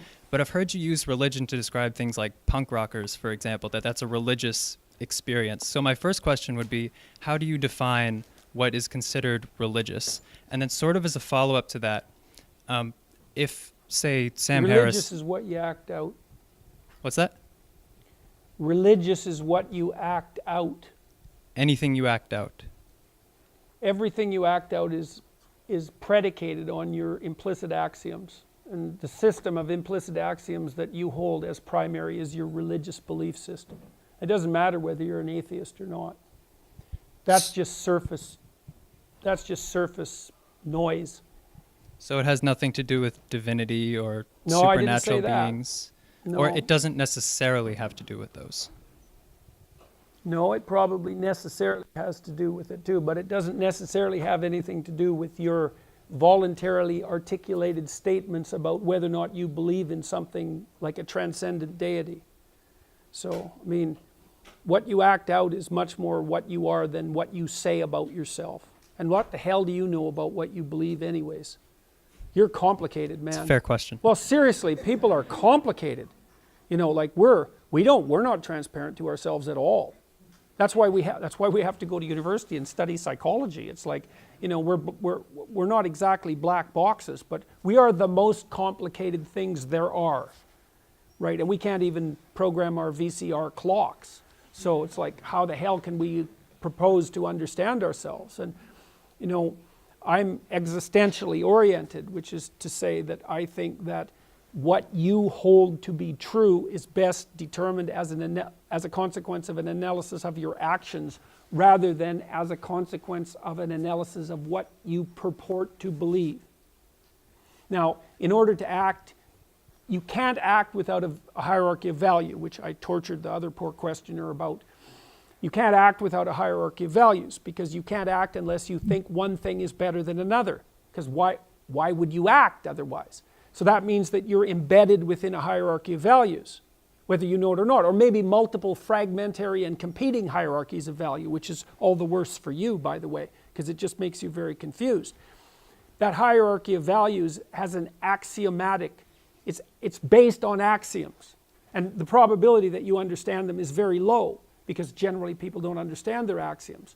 But that axiomatic system is essentially your religious system. And there's no way out of that as far as I can tell. And you can say, well, it isn't predicated on conscious belief in a transcendent deity. It's like, okay, have it your way. But, you know, most people in this room act out a Judeo-Christian ethic. And not only do they act it out, if they're treated in a manner that's not commensurate with that ethic, they get very, very, very annoyed.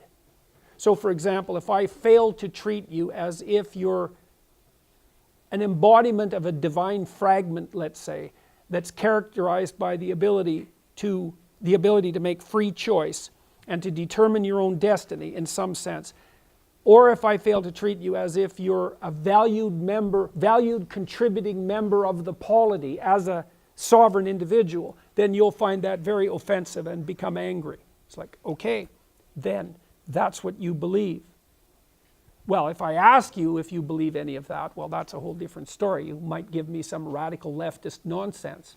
But that doesn't take away from what you've that doesn't take away from the fundamentals of your action. As one final thing, so when you and, say, Sam Harris argue about religion, you're arguing about fundamentally different things, it sounds like. His conception of what is religious is very different from yours. Yeah, well, he tends to think of religious thought the same way that a smart 13-year-old atheist thinks about a fundamentalist Christian. It's like, yeah, okay, you're just not getting to the heart of the matter. You know, and I just finished reading all of Sam's books in the last couple of weeks. And as far as I'm concerned, he doesn't ever get to the bottom of the issue. He doesn't address the fundamental thinkers. There are some profound thinkers. Dostoevsky's one, Tolstoy, Nietzsche, Jung. It's like they're completely absent from, and the same with Dawkins. It's completely absent. All that conceptualization is completely absent from their corpus of works. They don't even have an understanding for the psychological utility of religion. And it's a big problem. You know, you don't get to be an atheist when the people you attack are like naive fundamentalists. And I have some sympathy for the naive fundamentalists. It's like what they're basically saying is something like this. Look, we have an ethos that's valuable. You scientist types are casually dismantling it. What the hell are we supposed to do? Well, the fundamentalists don't know what to do about that, so they say, well, creationism is science. It's like, well, no, it's not. But that doesn't mean that they don't have a point. Their point is there's something valuable here. It's like, don't break it casually. What are you going to replace it with? The new atheists wish that everybody becomes rational. It's like, yeah, sure, that's going to happen. Thank you. Thank you, Dr. Peterson. I'm a student of religious studies, and currently I'm writing an honors thesis on religious imagery in an Indo-Persian literary genre. There's a poet-philosopher who said the following, which I think you'll like, who, by the way, was a huge fan of Goethe. He said that in addressing God, he calls him the hidden reality, and he asks the hidden reality to reveal itself, but using the robe of metaphor, because he thinks that metaphor is the only way, stories are the only way that human beings can comprehend, you know, the hidden reality. I know you've written a lot, you speak a lot about religious stories. I just wanted to ask you, although it may be a very broad question, what is the place of the religious in stories? And religious is something like the grammatical structure of stories. Like if you go down and you look at what makes a story, that's religious. Yeah, it's not a story otherwise. Like a story is a particular sort of thing. Like in its simplest sense, a story is an account of how to get from point A to point B. It's like a map. But there's a value structure inherent in that, obviously, because otherwise you wouldn't go from point A to point B. So just to make the map means to adopt a value structure. But the story is actually more complicated than that, because as you move from point A to point B, processes of radical transformation are often necessary. And the deep stories about the processes of radical transformation that occur as you move from point A to B are basically, they're indistinguishable from religious stories. Now, I think the reason they tend to become religious, let's say, is because it has something to do with the gap between the finite and comprehensible and the infinite and incomprehensible. It's like we live in the finite and comprehensible, but we're surrounded by the infinite and incomprehensible, and there has to be a border between those, of some, like a mediating border. That's poetry and art. That's narrative. That's religion. And it's that strange metaphorical reality, let's say, that's not factual and it's not comprehensible, but that's not infinitely incomprehensible either. It's a bridge between the two. So, and as you move closer to the infinite and incomprehensible across that bridge, you get farther and farther away from what you understand, right? But how could it be otherwise, given that you're finite, you are a finite being, surrounded by infinite, what's infinite and incomprehensible? And that was his critique of the strict rationalists, that they can't, that it's hard for them to make this, that's where poets come in, and that's Yes, where artists exactly. come in. Yeah. Exactly. Well, and I learned a lot of this from Jung, because Jung's idea was that rationality is embedded in a dream. Like there's the infinite unknowable, and then there's the dream. And then inside the dream is the rational domain. And I believe that to be the case. Why else would we dream? We have to dream. If we don't dream, we go insane.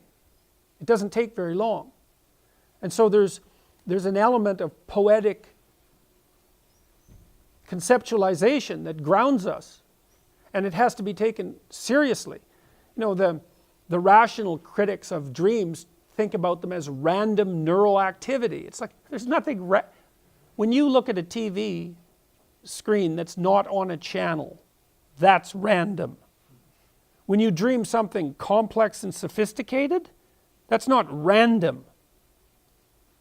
So, yeah, so the metaphor surrounds us, let's say. And we can critique it rationally and we can undermine it, but there's real danger in that. So, please keep your question short, so we can get through as many as we can to this hour. Take one question from here, then take one on the other end. I think we have a right side of the room bias happening. Kind of figures, I guess. Take one. Hi, Professor. Yeah, thank you for your talk. I'd like to find out from you, what's your view of institutional racism? Is it a thing, or is it some other radical leftist agenda? Say, I didn't quite catch the first part of that. What's your view of institutional racism, or systematic racism, as some people may call it? Institutional system. Yeah. Yes. Yeah. Is it a thing? Is it an actual thing, Or is it some other agenda that you might attribute to radical leftists? It's a multivariate problem, right? Like no society is without its biases and prejudices. And some of them get built into the systems themselves. And so when you look at unequal outcomes and you're trying to discover why those unequal outcomes exist, if you have any sense, then you do a multivariate analysis and you put in prejudice and discrimination as one of the factors. One of the factors. One of many, many factors. And what the problem with the radical leftists is that they take the fact that societal structures are tyrannical to some degree and arbitrary, which of course they are because they're imperfect, and then they obliterate the rest of the complexity with that claim. So there's lots of reasons for inequality. Systemic bias is one of them. It's an open question to what degree systemic bias plays in the inequality problem, let's say. But it's something that we could hypothetically address with a certain degree of detachment and intelligence. So no system is perfect. Not, and certainly not ours. Reasonable? Reasonable answer? Okay, that's wise. All right, so I think it's safe to say you're a fervent critic of postmodernism, and there are times where I don't think you quite give it a fair shake. And I'm no fan of, a good amount of the literature or the theory, but if you could point to one or two of the French theorists and some of their pieces, whether it's their literature or their theory, you could point to that's culpable for this sort of cultural rot that you charge postmodernism with causing. Who would it be? What would it be? I would say Foucault and Derrida. Lacan, I would also blame if I could understand him, but I don't actually think he is understandable, so I can't blame him. So, and I've done my best to read Lacan, and I think the reason I can't read it is because it doesn't make any sense. So, because I've read some very difficult things and I could understand them. So, Foucault, I think, is a tin pot genius. I read Madness and Civilization, for example. It just seems to me to be self-evident. Psychiatric diagnostic categories are in part social constructions. It's like, great. We've known that since like 1960. It's just not that big a revelation. And Derrida, well, he's a trickster, and his critique of the West as phallogocentric is dead on point. Male-dominated, that's his theory, and logocentric. Well, he thinks that's a problem. Well, I don't think it's a problem. So, and I think as well, it isn't even that. And I understand the postmodernist viewpoint. Like, look, it is the case that a finite set of entities is subject to an infinite number of interpretations. Okay, that's postmodernism in a nutshell. The AI guys figured that out in like from 1960 to 1992. It took them that long to wade through that fundamental technical problem, a real problem. The problem of perception, for example. It's been very hard to solve the AI problem of perception because there are a lot of ways to look at the world. Like the objects aren't just there in any simple sense. So okay, there's an infinite number of interpretations. No problem. There's not an infinite number of viable interpretations. Okay, that's a big problem. Okay, and a little bit of thinking through that would have gone a long ways for the postmodernists. So that's number one. And then, what's the other one? Oh yes, and then the other problem is, okay, there's an infinite number of interpretations. We won't make anyone canonical. All right, well then how the hell are you going to act? Because you have to make a value system canonical if you're going to act. Oh, well, we didn't solve that problem. How about we just slip Marxism in underneath the carpet and not notice the problem? Then that gives us something to do. It's like people come out and criticize me and say, Dr. Peterson doesn't understand that postmodernism and Marxism are incommensurate. It's like, yeah, actually, I do understand that. But the postmodern neo-Marxists don't seem to understand that. So how can you be a postmodernist and a Marxist at the same time? Well, the answer to that is actually to be found in the historical data.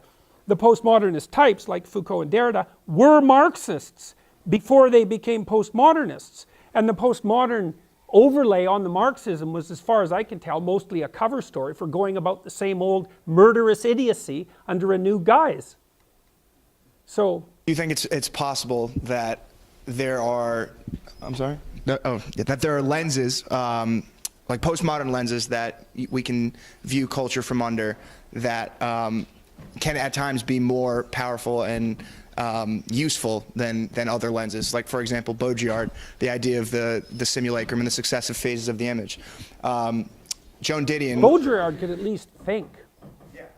And I mean, you can't throw all the postmodernists into the same jug, right. You know, but I would say it's still Derrida and Foucault have had the most pernicious effects. Okay, so you would charge them with the worst of the worst. You know, well, opening up this can of worms that we haven't really revealed. Well, the problem is they didn't deal with it seriously. It's like you can't just say no meta-narrative. It's like, okay, how are we going to unite ourselves then?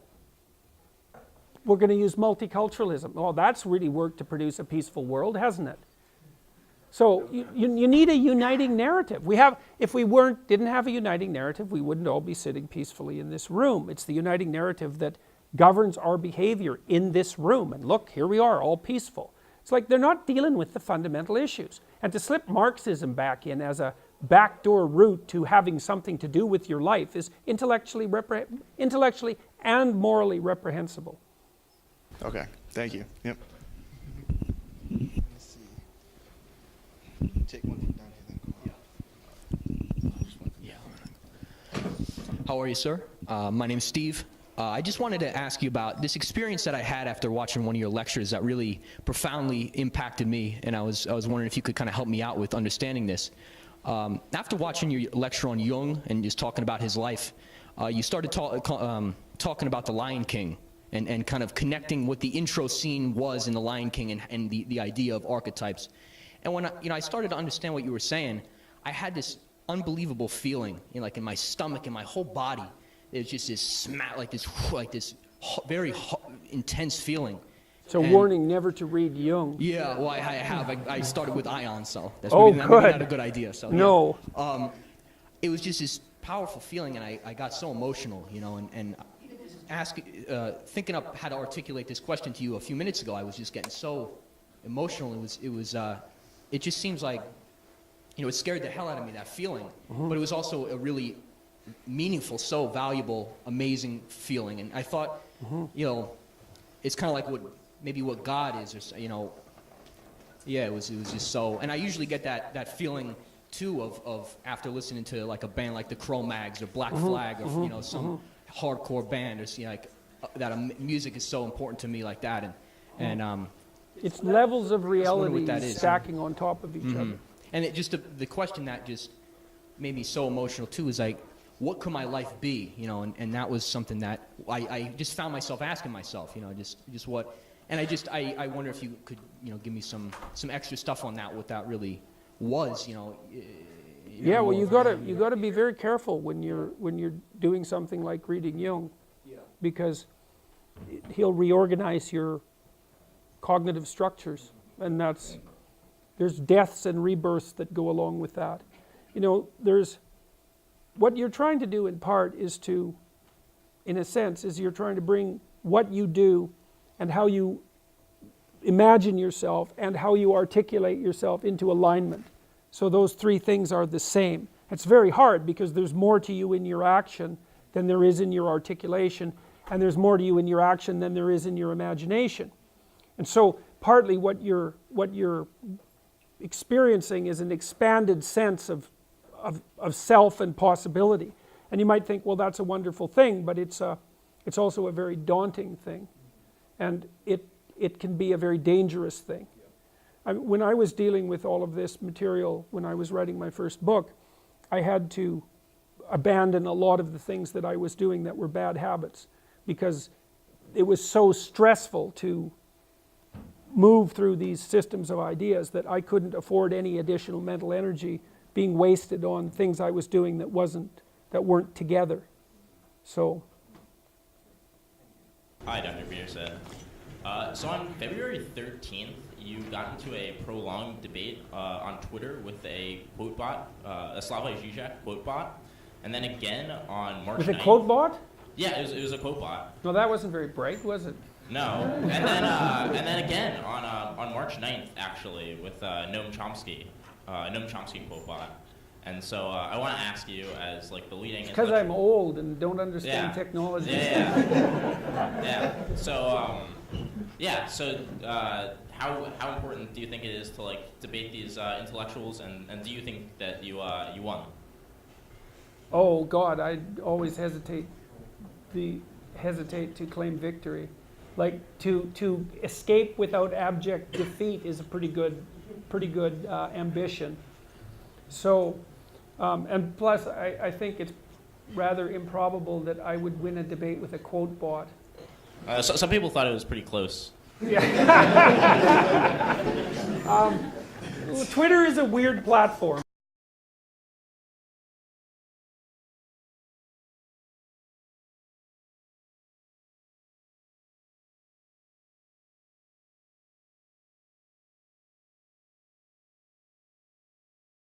Tweet information. I polled a bunch of people and asked them if they knew of credible Twitter sources that were producing valid, good news.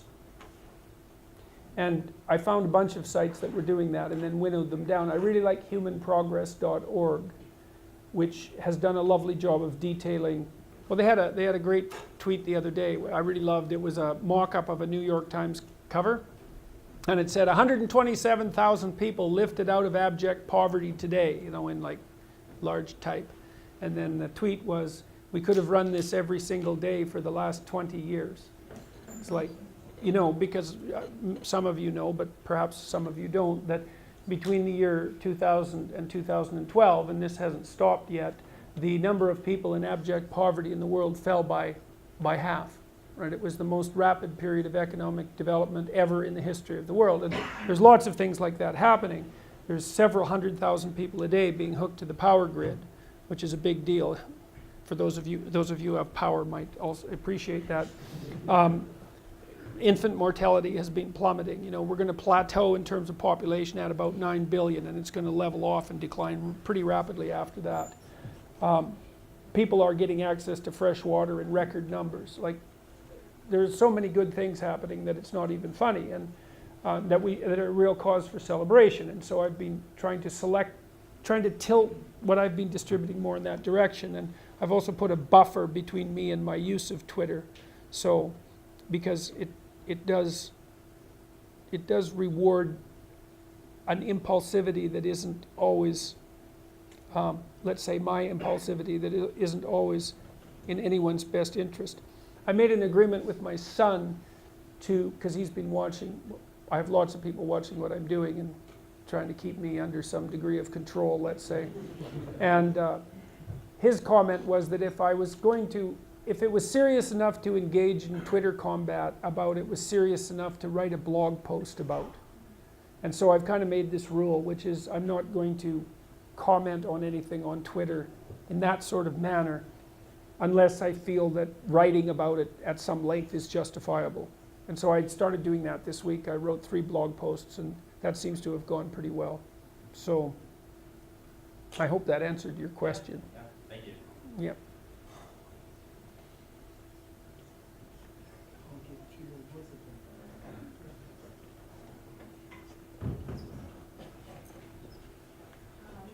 Kind of go on a different topic. I have a personality psychology question.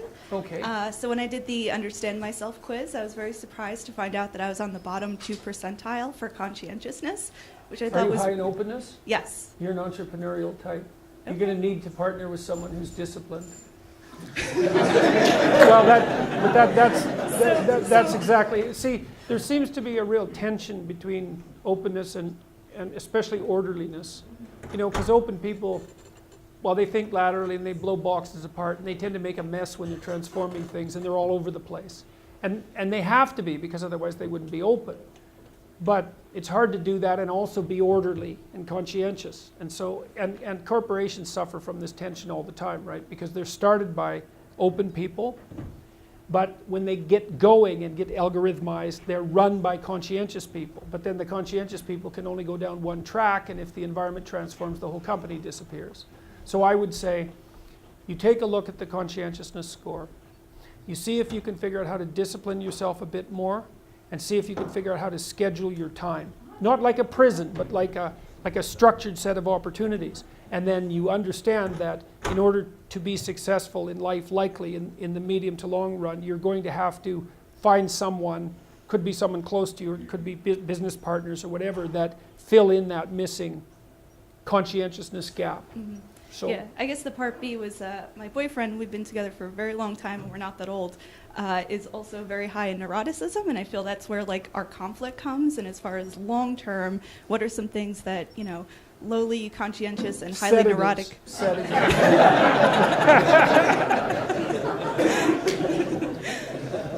We'll look into that.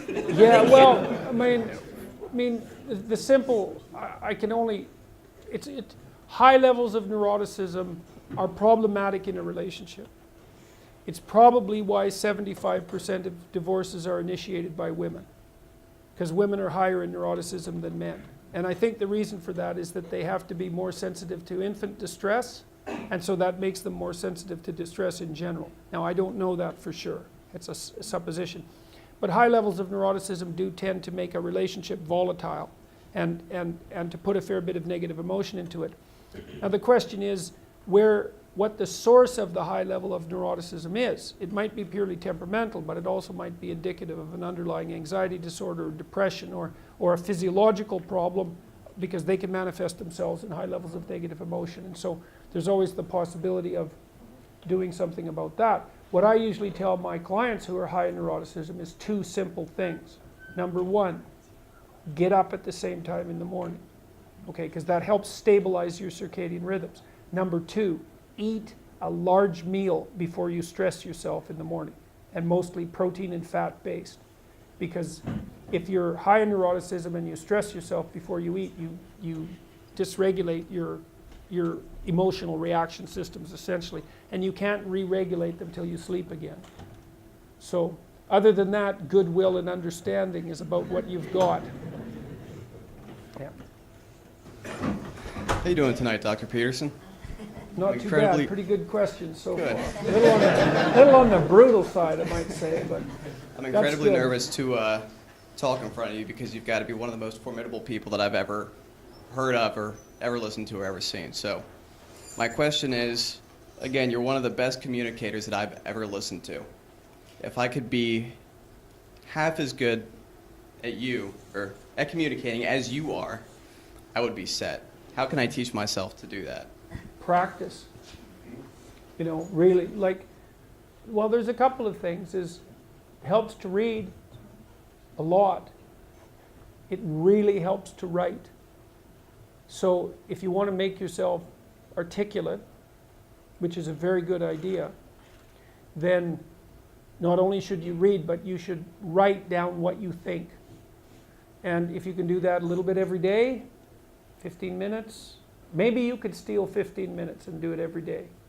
But if you do that for 10 years, you really straighten out your thinking.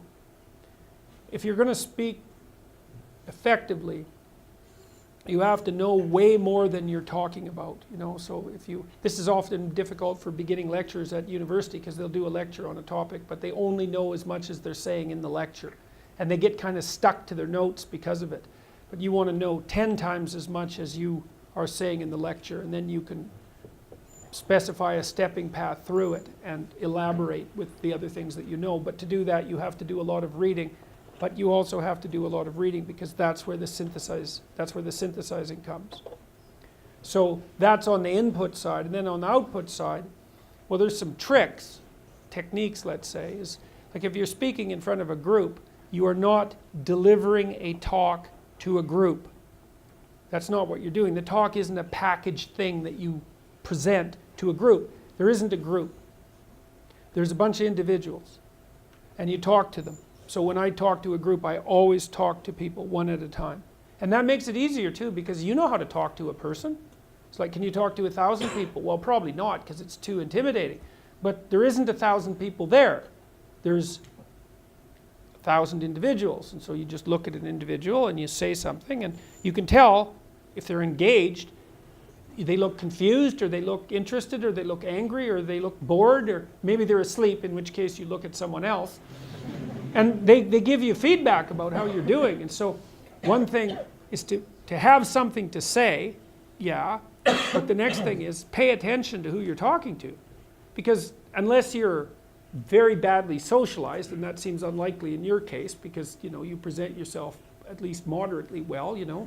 And, well, I mean, I don't know you very well, but on first sight, you know, you're doing fine. So the probability that if you pay attention to the individuals that you're talking to, that your natural wealth of social skill will manifest itself is extremely high.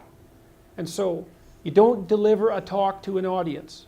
That's a really bad way of thinking about it. You're actually engaged in a conversation with an audience. Even if they're not talking, they're nodding and shifting position and, you know, looking like this, and you can pull all that in and use it to govern the level at which you're addressing the entire audience. So the last thing I would say is, well, having the aim to be a good communicator is a good start. And you think, well, I could buttress that to some degree. Well, there isn't anything that you can possibly, this is the whole point of a liberal education, there isn't anything that you can possibly do that makes you more competent in everything you do than to learn how to communicate. I don't care if you're going to be a carpenter. I mean, being a carpenter, by the way, is very difficult, especially if you're a good carpenter. But if you're good at communicating as a carpenter, you're like 10 times better as a carpenter.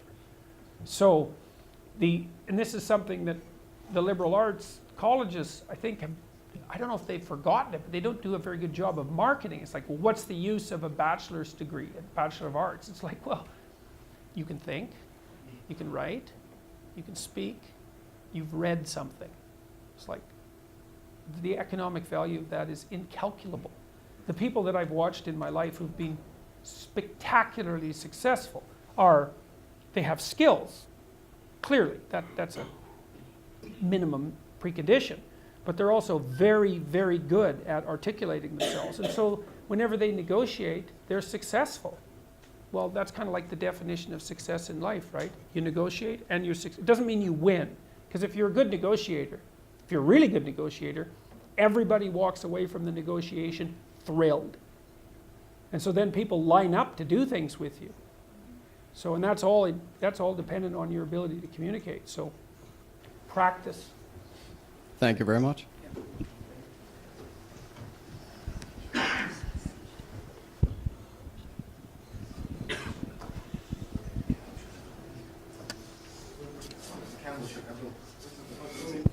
Oh, thanks. Sorry, I have to just, there's a section of the book in here that I just want to talk about here. This is a confident young man. What's rule 11 of this book here? Don't bother children when they're skateboarding. Well, the small bone to pick with Lafayette College is that my brother does get stopped skateboarding here. But that's not the surmise of my question today. Really, I have two key questions. You said in one lecture that Alexander Solzhenitsyn basically memorized all of his literary work to bring it out and to show the world. But I've had professors assert to me, and ones that are very, studied on Slavic culture and studied on the Gulag, tell me essentially that he was a KGB agent. I mean, would you agree with that statement? That the only way that he would have been able to get all that stuff out of there, live in there for 20 years and not die or, starve to death, was from that. What do you think? I don't really have anything to say about that. I mean, No? anything's possible, but probably not that. Probably not that. No. All right. And So KGB agent, I don't know why anyone would tell you that. What's their evidence for that? It's impossible for him to have documented that? not to document. So he must have been a KGB agent? It's to memorize all of that and bring it out of prison. Yeah, you know. Yeah. I mean, it's was he writing in prison? In Gulag? He really couldn't. He couldn't How would he have done store anything. Yeah. You'd be amazed at what people can remember when they have to remember. Yeah. So people remember very large volumes of material when that's what they have. Like pre-literate people, all they did was remember. I have a friend who's not literate, and what he can I have two friends that aren't really very literate, but one of them is really not literate, and what he can remember, you just can't believe. Our modern people don't remember much because we don't have to. We write it down and externalize it, but our capacity for memory is far greater than we realize. Yeah. The shake from when the Greeks, switched from an oral culture to a literary culture was very fascinating. But my second question, before I go sit back down, was how do you feel about the influence of, and I, with reading Terence McKenna and things along these lines, the influence of psychedelics within our culture, and how that and what that does to the human psyche? I know that the guy who God only knows. I don't think we understand. We don't understand psychedelics one bit. So, and I don't think we understand the force, what would you play? The role that they've played in our religious and cognitive evolution. So, we don't understand them. They're an absolute mystery. So, play with them at your peril. Carl Jung and the guy who had an acid lived in the same town, I believe. I know that. Yeah. Yeah, Swiss, a pretty strange place for that to emerge from, but yeah. Just for future reference, the chair isn't for random audience members to sit in. And ask your question. In a lot of your talks, you speak about the things that the West did correct, and I'm curious, yourself being a psychologist, what your thoughts are on Edward Bernays and the impact that he had on Western society, the guiding of masses or controlling them, and being able to take control in that way. I don't know enough about him, I'm afraid, to give you an intelligent answer. So, do you have another question? Because that's rather disappointing, I imagine. Sure. My other question would be that, to my understanding, that worker control and people's control is instrumental in the idea of socialism. And if these countries that we call socialist and communist are totalitarian states ruled by a single party or a single man, why do we continue referring to them as such? As referring them to as socialist, as when they don't follow the main heart of it, which is worker control. It's a good question. I don't really know the answer to that. It looks like, who knows, right? Maybe the inevitable end product of a collectivist viewpoint is something like a totalitarian state. It seems probable because most human governments have been essentially totalitarian states of one degree of severity or another.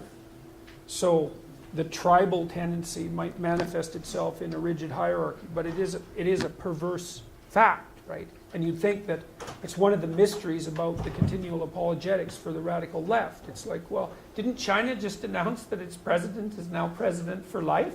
It's like, that's actually a big problem. And despite the fact that they've moved quite a distance in the free market direction, obviously that underlying totalitarian impulse is still alive and well and thriving.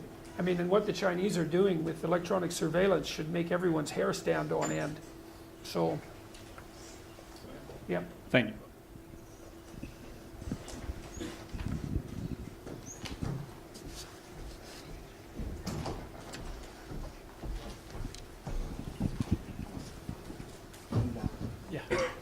Hi, Dr. Peterson. Okay. It's a. Are you out of mic range? It's a pleasure to ask you a question. I wrote it down to minimize inarticulability, I hope. Okay, so you put a great emphasis on truth in your work. So this is you writing in 12 Rules for Life. And above all, don't lie. Don't lie about anything ever. Lying leads to hell. It was the great and the small lies of the Nazi and communist states that produced the deaths of tens of millions of people. You've also talked about how Nietzsche foresaw the nihilism implicit in European culture in the 1800s that would likely lead to the authoritarianism and death tolls mentioned at the end of the previous quote. And I find this interesting for the following reason. So here's Nietzsche in The Will to Power. Radical nihilism is the conviction of an absolute untenability of existence when it comes to the highest values one recognizes. This realization is a consequence of the cultivation of truthfulness. So in other words, Nietzsche saw that valuing truth to its fullest undercuts valuation itself. Yeah, he meant that specifically within the Christian context, by the way. Okay. I mean, one of the things that Nietzsche, in his role as Christian critic, pointed out was that the death of God was a consequence, in his formulation, of the Christian insistence on truth. So his idea was essentially that as Christianity elevated the truth to the position of highest moral virtue, and then that truth-seeking spirit developed a scientific and rational viewpoint, that the logical consequence of that was the turning of the spirit of truth on the metaphysical presumptions of Christianity itself. Right. So that's the context for that. Right. So what I wanted to ask you is that you appear to care deeply about meaning and the philosophical problem of nihilism. So I was just wondering if you could elaborate on this tension between nihilism and valuing truth in light of what you're saying, and whether there's a way in which you see your ideas as elaborated in your latest book as a solution to the problem of nihilism, or how they fit into the broader it's scheme. a great question. I think really that Jung's work is the answer to that question, because Jung was profoundly influenced by Freud, obviously, and if you read the Freudian biographers, let's say, it's easy to conceptualize Jung as an acolyte of Freud, but it's not really accurate, I wouldn't say, or it's insufficiently accurate, because Freud had a great influence on Jung, but Jung was also exceptionally influenced by Nietzsche. And Jung, I think, you can also view Piaget in this manner, by the way, although not directly as a consequence of the influence of Nietzsche, it'd be more indirect, but Jung really regarded what he was doing as an answer to Nietzsche's question. And the question is something like, well, the inquiring Western rational mind has murdered the metaphysical presuppositions of Western society. Now what? Now Nietzsche's idea was, well, we would have to invent our own values. We would have to become a new type of being. But Jung's response to that, especially after World War II, was, and after encountering Freud, was something like, well, what makes you think we can invent our own values? So Jung's idea was to rediscover the values of the past, to go within. That was his hero's journey, to go within in the landscape of the imagination and to rekindle the archetypes. So that isn't necessarily something that has to be done as an internal voyage.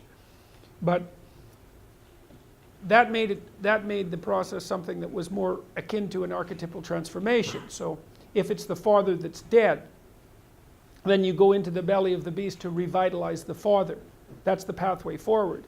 And that's been the pathway forward for human beings for as long back as we know, for tens of thousands of years. Then there's just leads sort of cycling, though? Yeah, well, Mircea, I think I'm saying that right. Some Romanian wrote me the other day and tried to teach me how to say it. Mircea, I think that's right, Eliade, talked about the death of God as a recurring phenomena. I mean, that's what he realized when he did his large-scale surveys of religious belief systems, is that God dies very frequently. And then that's part of what you might describe as a developmental process. It's very much akin to what happens to you when your dreams die.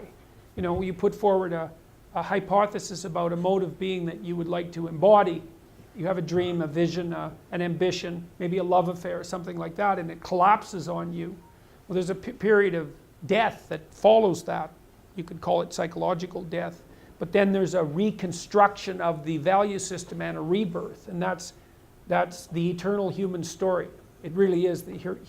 Now, Jung's contribution to Nietzsche's body of thought, and this is where I think also Dostoevsky surpassed Nietzsche, was that Jung realized that we didn't invent our own values. We rediscovered those values that we always harbored within us.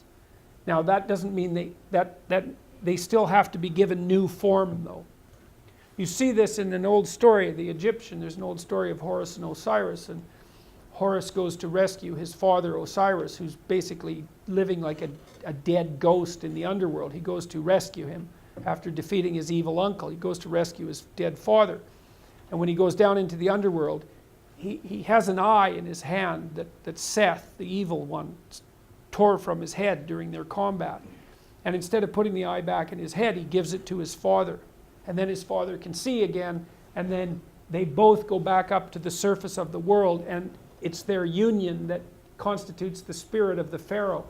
It's an absolutely unbelievably remarkable story, because the idea is, well, you will be damaged in your confrontation with life, particularly if you confront malevolence, because the confrontation with malevolence damages people. It will damage your vision. But if you take that damaged part of you and you reunite it with the dead spirit of your father, then you can revitalize that. That will strengthen you, and that will enable you to move forward into the future. It's like, that's just exactly right. And it's one of the deepest religious presuppositions of humanity. You see it everywhere, that idea. That's what you're doing in university if you take a liberal arts course, degree. It's like you're resurrecting your dead ancestors so they can live again in your form, but in conjoined union with you. You're the vision that gives the dead past its vitality and spirit. And that's the purpose of being educated. That's your initiation. And partly what you do when you're initiated properly in that regard is you develop a comprehensive philosophy of good and evil, a deep philosophy of good and evil, and that protects you against the confrontation with malevolence.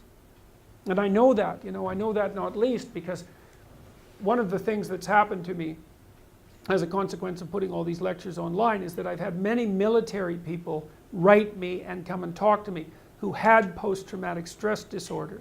And that's almost always a consequence, often, of them viewing themselves do something dreadful, but sometimes viewing that occurring as a consequence of other people's actions. Until they have a philosophy of good and evil, they can't recover from their post-traumatic stress disorder. And like if you're naive, metaphysically naive, and you come in contact with someone who truly wants to hurt you, the probability that that will undo you psychologically is very, very high. So you have to be wise as serpents. That's the old saying. You have to be wise as a serpent, because otherwise you have no protection against serpents.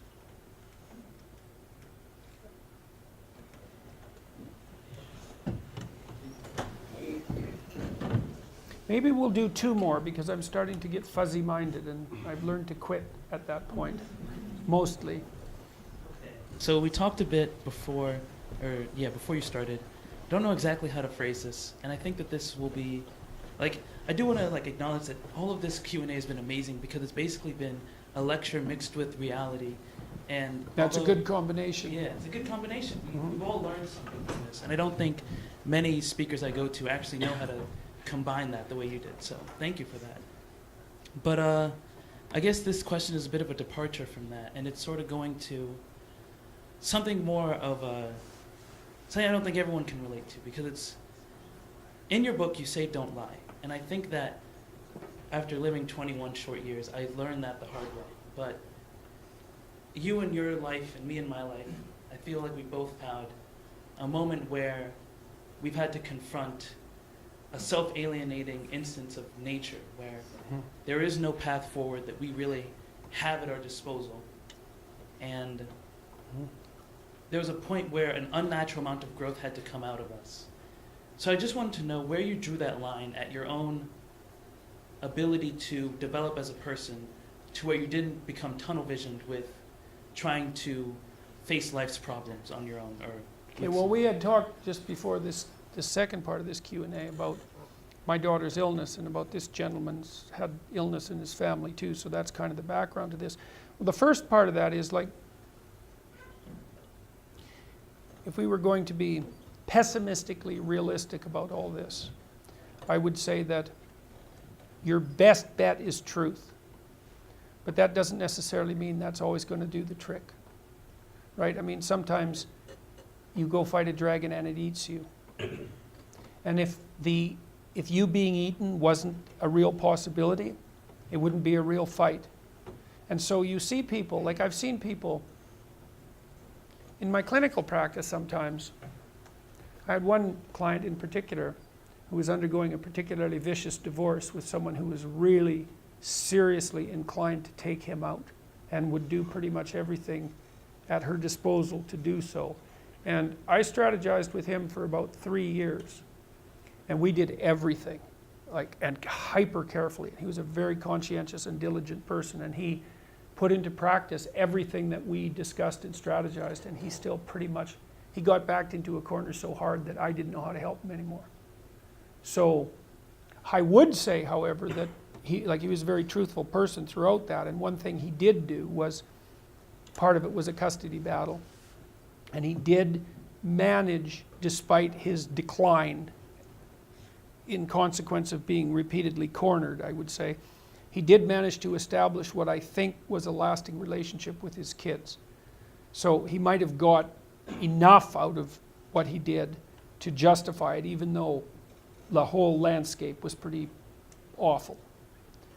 I think that not lying is your best bet, but life is hard and people get run over, and it doesn't necessarily mean that you're going to emerge in any obvious sense triumphant. But if you take the alternative path, especially when you're facing severe tribulations, let's say, and you complicate those with deceit, you can be sure that whatever tragedy that you're confronting is going to turn into not only tragedy, but something very much akin to hell. And so you might be able to at least minimize the degree of suffering, even if you can't overcome it or transcend it. And that's something, you know. It's something. I'm always reminded in a discussion like this of what I watched when my wife's family were around the deathbed of her mother. She had frontotemporal dementia, which is like Alzheimer's, quite an awful way to go. And her husband, my father-in-law, really stepped up to the plate. Like, he was quite the man about town, very extroverted partier type, and quite disagreeable. But when his wife got sick, man, he was there. It was something to watch. And so he turned what could have been absolutely dreadful into just miserable.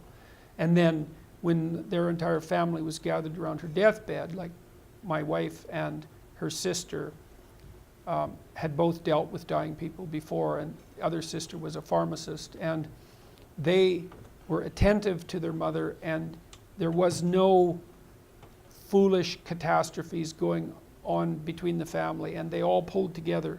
And so their mother died, but what I observed was that their bonds were strengthened as a consequence, and that they gained something from the tightening of the remaining relationships that was at least partial compensation for the loss of their mother. And that beat the hell out of squabbling about everything while she was dying, because that's a real possibility, and people certainly do that. So, yeah. One more, and maybe we'll call it a night. So Dr. Peterson, the one thing that has been kind of going through my mind in this discussion in general and when I've watched your videos, personally one of the most interesting aspects of neuroscience to me is neuroplasticity and the brain's capacity to change, be adaptive. But I think that a thematic issue in your talks and in your arguments is that people, both on the left and on the right, can be possessed by ideologies, by viewpoints that hold them to be stagnant and not to change their opinions and their viewpoints. and they don't really understand them, maybe to the level that they should, but they clutch them, right? And so my opinion is that indicates a little bit of a paradox, because we are hardwired essentially to become adept to change. We're able to change ourselves to respond to the stimuli in our environment, and our brain itself changes, not just our behavior, but the behavior is just a derivation of what's actually changing. So your argument is that a lot of people will become attached to this and they'll stay stagnant. So how do you explain what aspect of cultural phenomena or just social discourse, what is so powerful about that it overcomes our predisposed condition to be able to change? Well, change is, especially if it's, the more radical the necessary change, the more pain that accompanies it. Like the more opportunity as well. And a lot of what we learn painfully. And so it's not surprising that people shrink away from learning.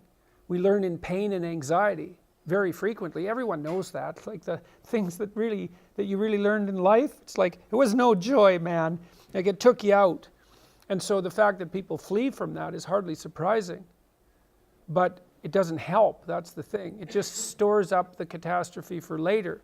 And so the better idea is to eat a little poison every day so that you don't have to overdose in a month. It's something like that.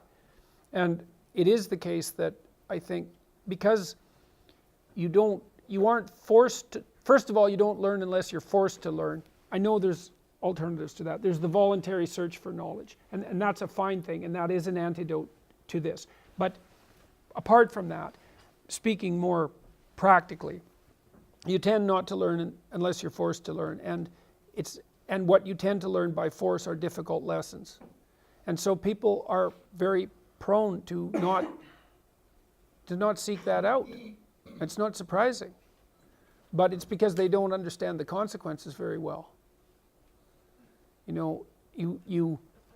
It's because they're convinced that there's some way of forestalling the necessary learning. And there isn't any way of forestalling it. All you do is make it worse in the future. You make yourself smaller and you make the lesson harder. And so that's why in so many religious doctrines there's emphasis on humility. And humility isn't to debase yourself. It's to understand that you don't know enough so that your life isn't going to be miserable. And so every chance you get to grab something new that will help you along your way, you should take it as fast as you can. But you have to have a very tragic, I would say, view of reality, and also a harsh one, because it's not just tragedy, it's also malevolence. You have to understand that those are waiting for you. And that makes you desperate enough to learn. And that might make you desperate enough to fall out of your ideology. But that's a hard way of looking at the world. It beats living through it, though. It was very nice talking to all of you.